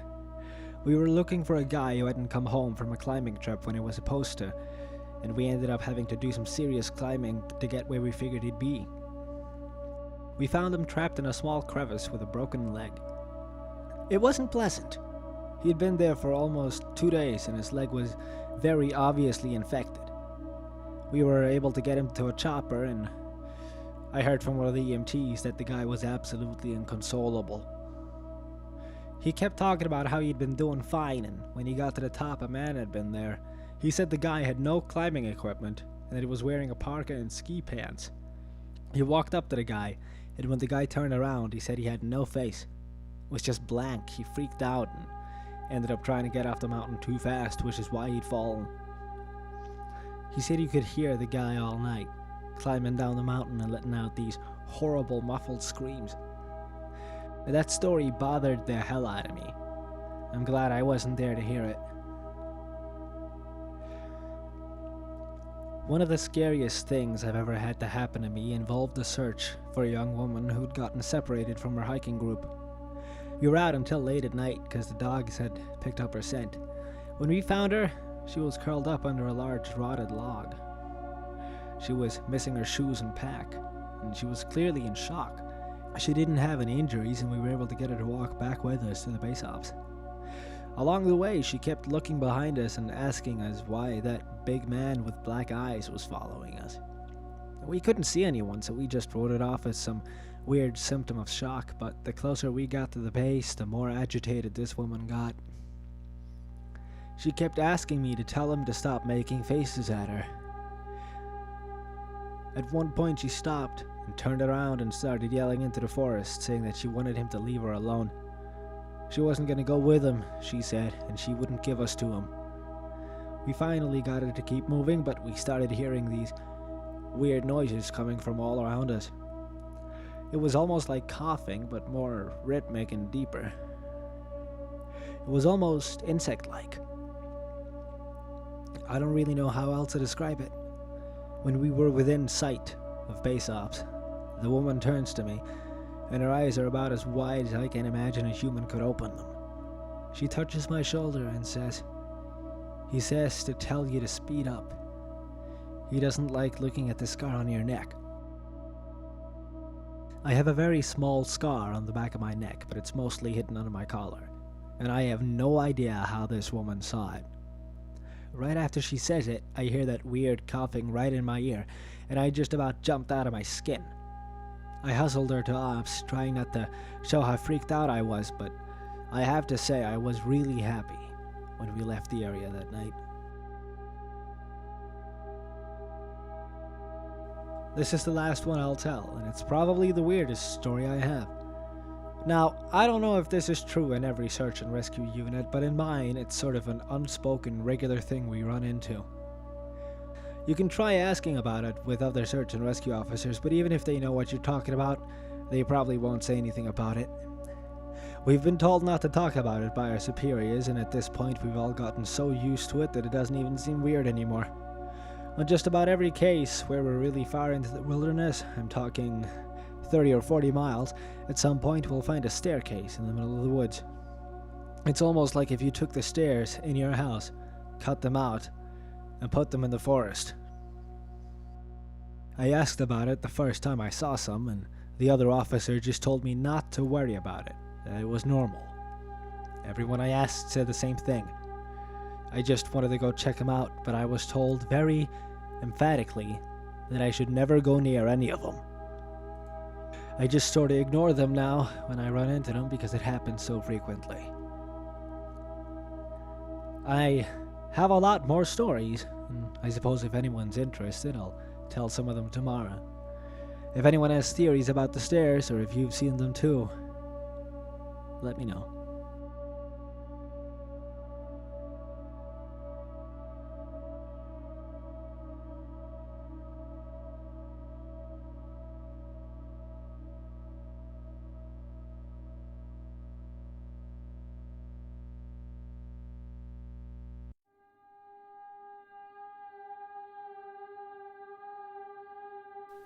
My name is Xander, and my best friend is trying to ruin my life.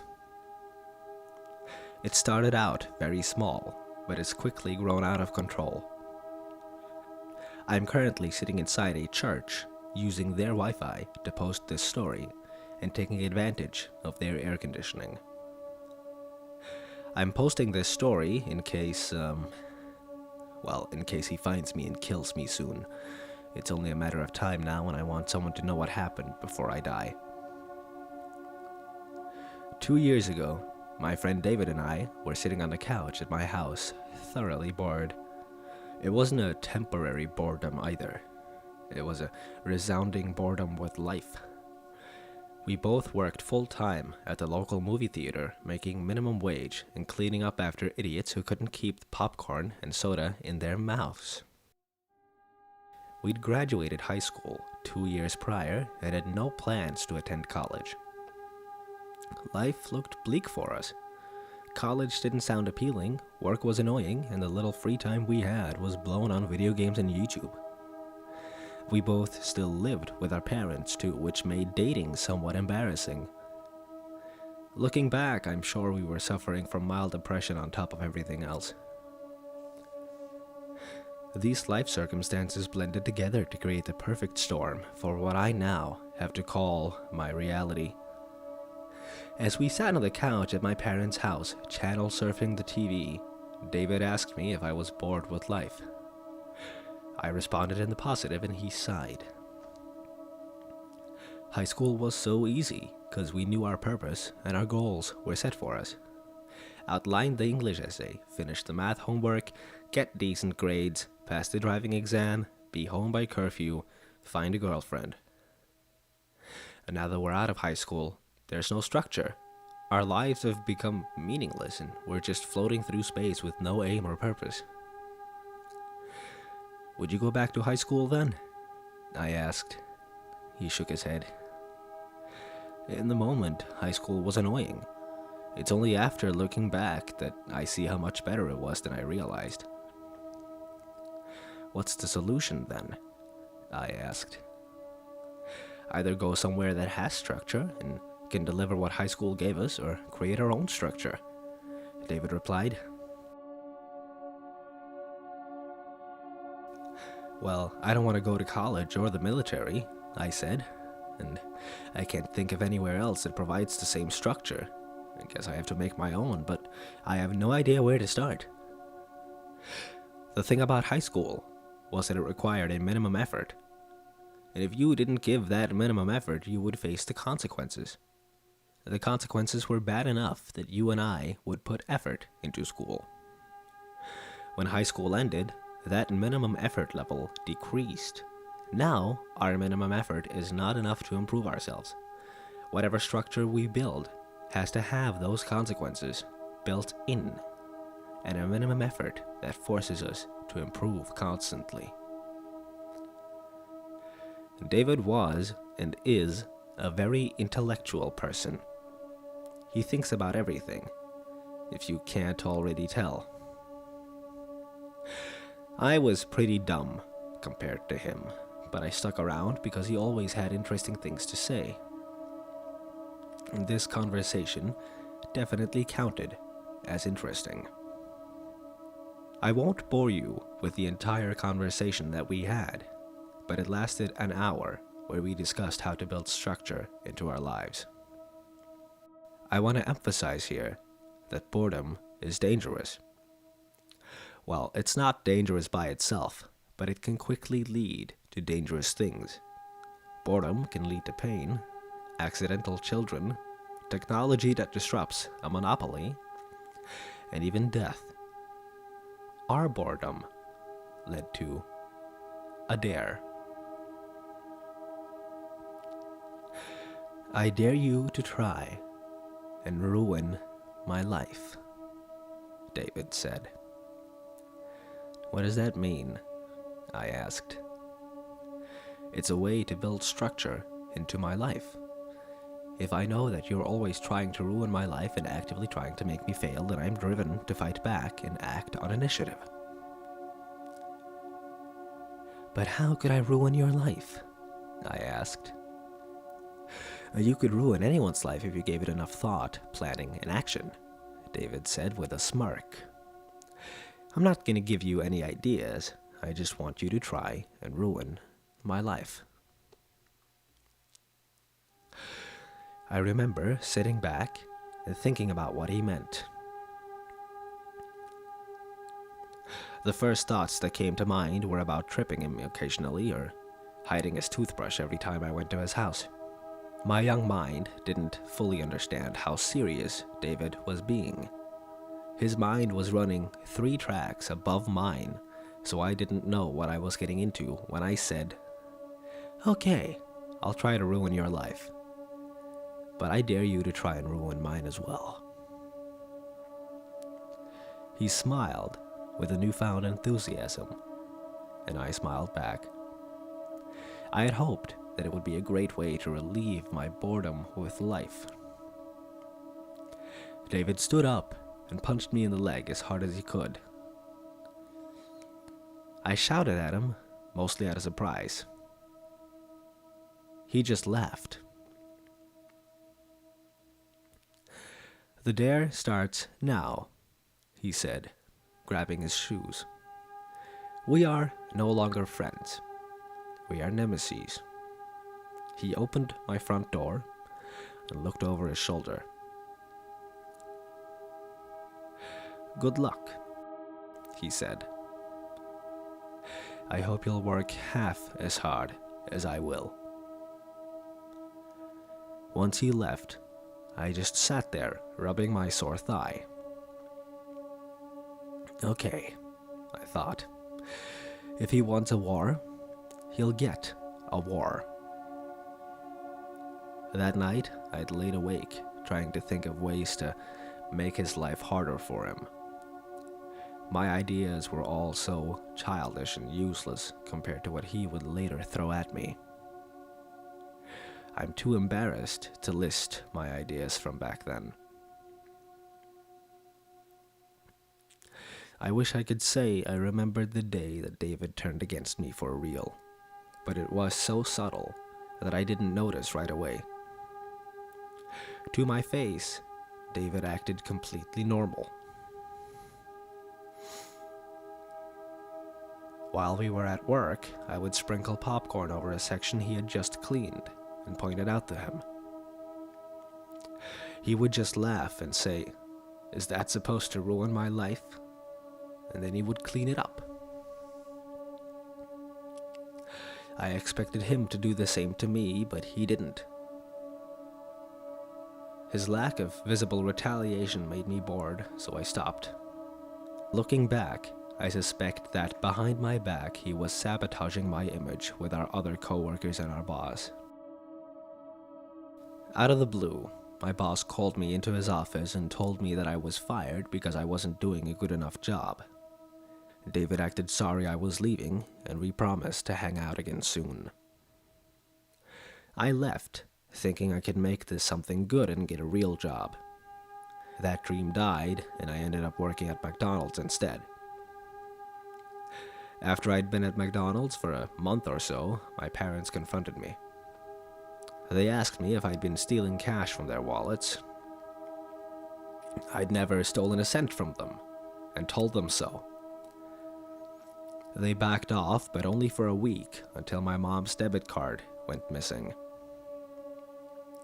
They confronted me again, this time very angry. They accused me of withdrawing several $100s using my mom's debit card. I have no siblings, so it wouldn't have been anyone else in the house. It turned into a screaming match, and they demanded that I move out as quickly as possible. With my small cache of savings, I found an apartment near a local community college that housed college students. The rent was affordable enough for me, so I moved out within the month. I moved in and became instant friends with two of my roommates, Clark and Ivan. Our other roommate, Isaac, kept to himself and stayed in his room playing video games 24/7. Life got good again because I hung out with Clark and Ivan frequently. David and I had stopped hanging out after I was fired from the movie theater. I hadn't forgotten about him, but I had forgotten about the dare. Every once in a while, I would message him on Facebook or shoot him up a text to ask if he wanted to hang out, but my messages were always ignored. Eventually, I gave up.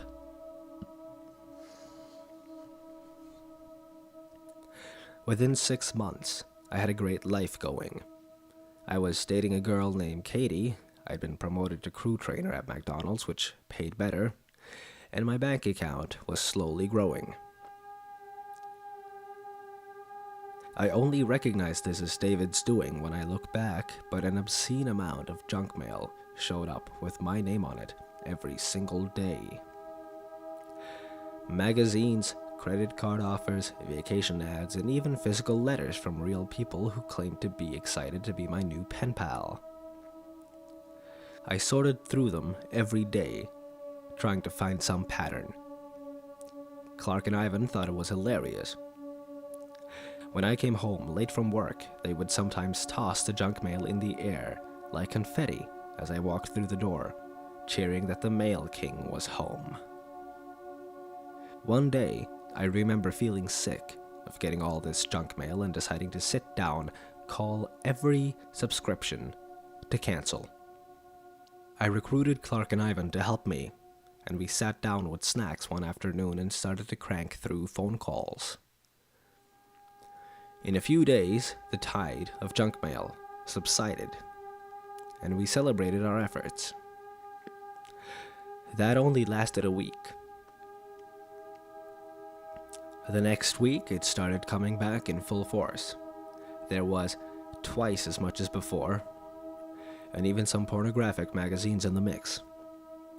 Not only did my physical junk mail increase, but my email became unnavigable through all the new spam messages. Google moved a lot of it to the spam filter, but there were still hundreds of emails that made it through. My email had been subscribed to websites I'd never even heard of. Clark and Ivan were blown away by the new tide of junk mail. The event was dubbed Return of the Junk, and became a great icebreaker for Clark and Ivan to introduce me to other people at parties.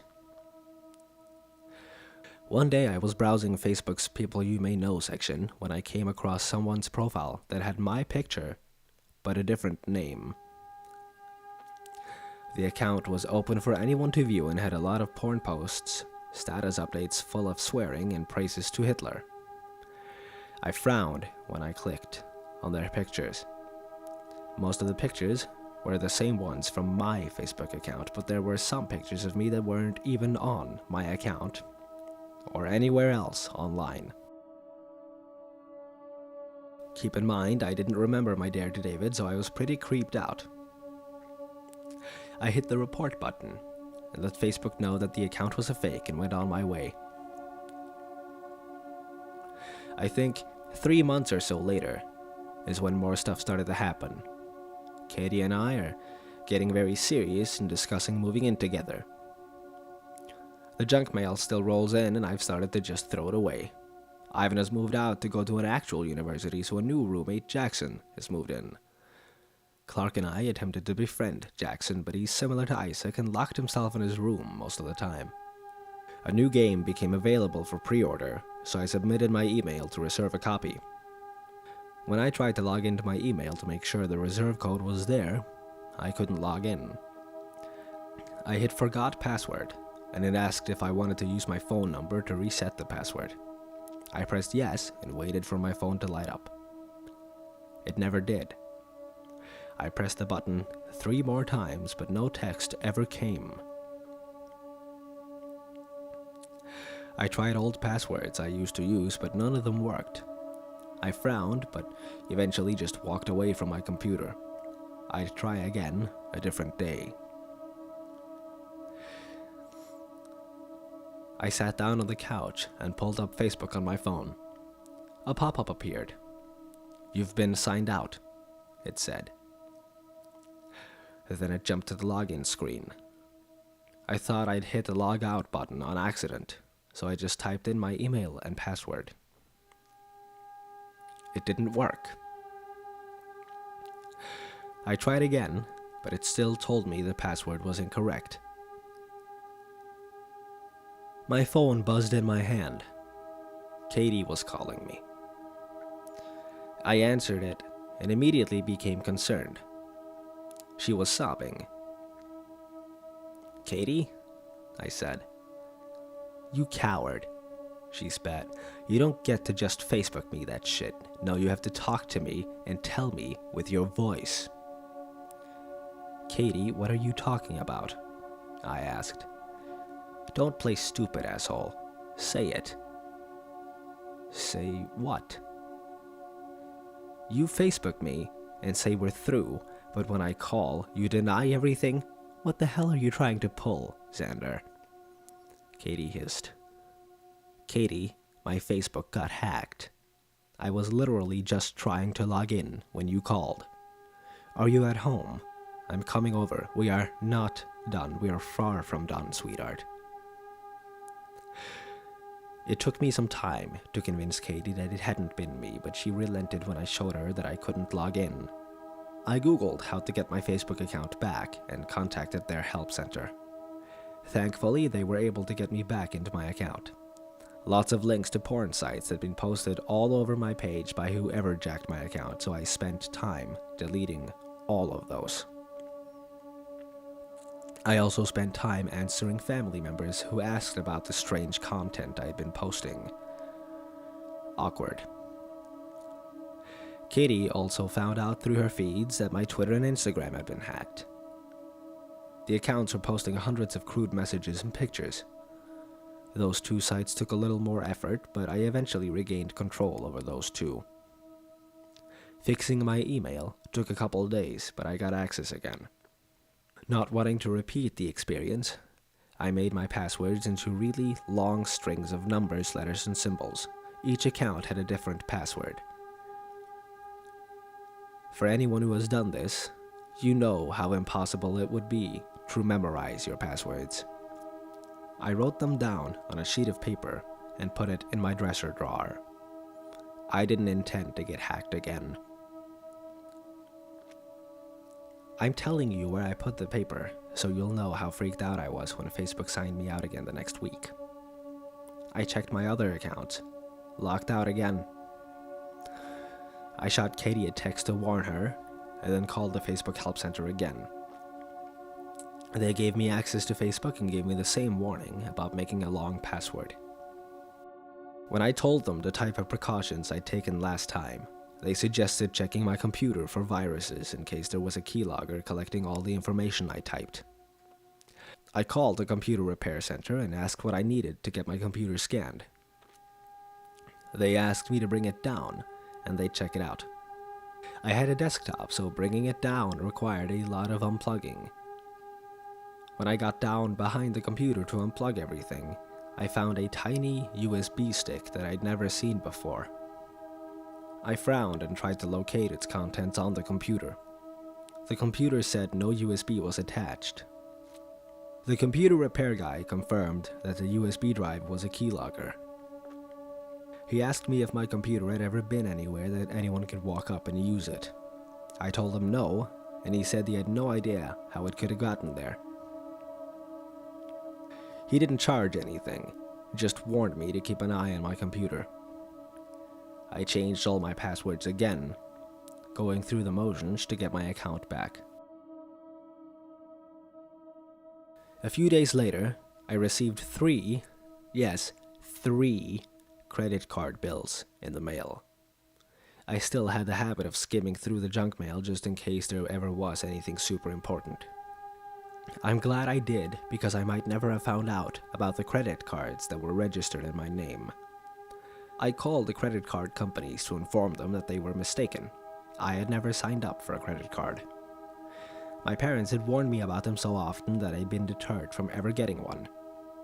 Before you comment and tell me I need them to build my credit, yes, I know that now. A quick Google search told me what to do next.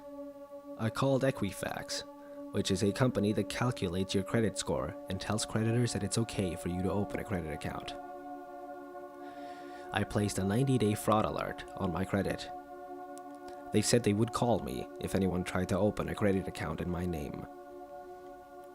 The dude at Equifax was kind enough to tell me what I needed to do next. He asked me to go online and view my credit report. If I saw any accounts I didn't recognize, I was to write them down and fill out a complaint to the FTC explaining the situation. Once I had that submitted, I was to file a copy of it with the police and create a police report. Then I had to take those 2 reports and call each of the credit companies that had issued credit to my identity and start a dispute process. I instantly felt very discouraged at the amount of effort this would require. It felt utterly insane to be required to follow all these steps just because I was the victim of identity theft. God damn. Clark was horrified at what had happened and looked at his credit score. He was relieved when it came back clean. I made Katie check hers too, just in case. Also clean. I'll take a minute to tell everyone listening that you are entitled by law to 1 free credit report per year from each of the 3 credit score companies. That means you can and should check your credit 3 times a year. Clark and I set reminders on our phone to check the scores again in 3 months. I asked Katie to do the same. When I first found out about the accounts, I'd called my parents to ask if they'd open any accounts in my name. If they had, I'd at least know who the culprit was. They told me they hadn't opened any accounts, and I warned them about my problems.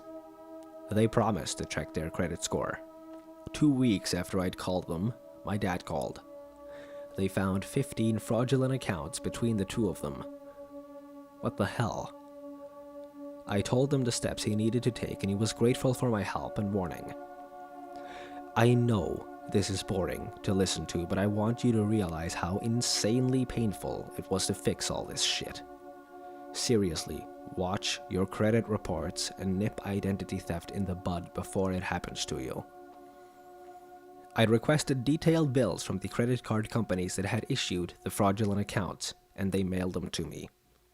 The bills were full of online purchases, The account had been opened almost a year ago, and in that time, the thief had spent $62,000 between all the fraudulent accounts.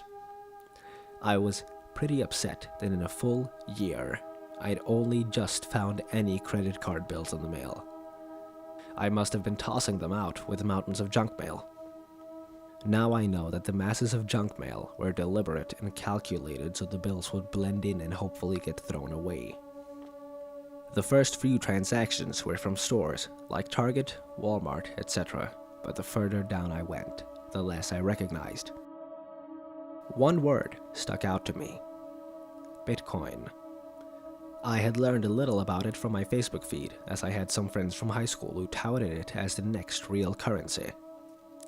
According to the credit card statements, several $1,000s had been exchanged into Bitcoin. I started really researching Bitcoin and trying to figure out what it was and why an identity thief would want it. To make the explanation short, Bitcoin allowed my thief to make completely anonymous purchases online. It was as if he'd gone to an ATM and drained all the credit cards into cash. I didn't foresee the credit card companies ever getting their money back. David now had a hell of a lot of cash he could use to ruin my life. I didn't know it was him at the time, obviously, but now I do. Guys, identity theft is a serious crime and it's very damaging to everyone in the economy. And while the theft had been bad, my life was about to get a whole lot worse. And that's all I have time to record for now. I have to go and get some serious shit taken care of. I'll record again as soon as I can. My name is Xander, and my best friend is trying to ruin my life.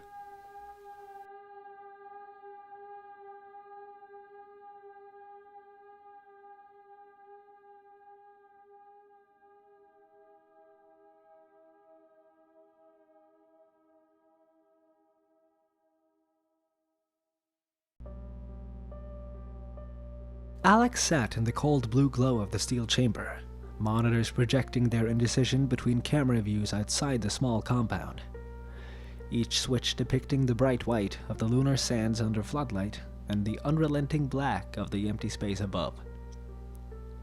Life in the small research station was similarly dark, oppressively quiet, with nothing but the clicks of recording equipment, inconsistent hums from computer systems, and faint. The sharp noise from down the hall pierced the envelope of sound that had wrapped Alec in the monitoring room, and the startle had his heart thumping up in his throat. The dizzying adrenaline surge started to calm as he figured one of the backup tapes had probably been vibrated off a shelf by the machinery nearby. Solitary life in a research station had eroded Alec's sense of tidiness, and piles were the easiest sorting method for his work. He turned his attention back to the screens. The wide screen to the left was depicting a grid of all the camera views in small format. Something on feed 42A caught his attention. 42A, a form was standing below the camera, looking up. Motionless. Humanoid, by the looks of it. What would be the head seemed slightly tilted. Alec brought it up on the center view to get a better look and felt his stomach twist violently in fear. It was standing still, staring with empty sockets amid a freeze-dried and cracked face of blue skin.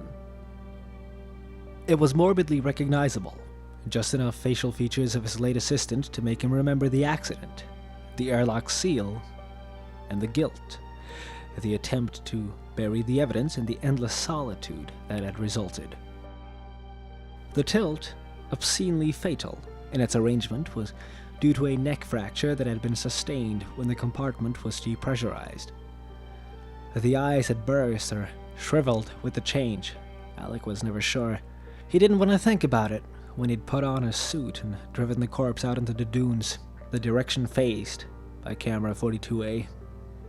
He had looked at the flash-frozen skin and the abhorrent shapes from the pressure change as little as possible. But now, Now he was staring right into the same grotesque death that had decided to come back. Why?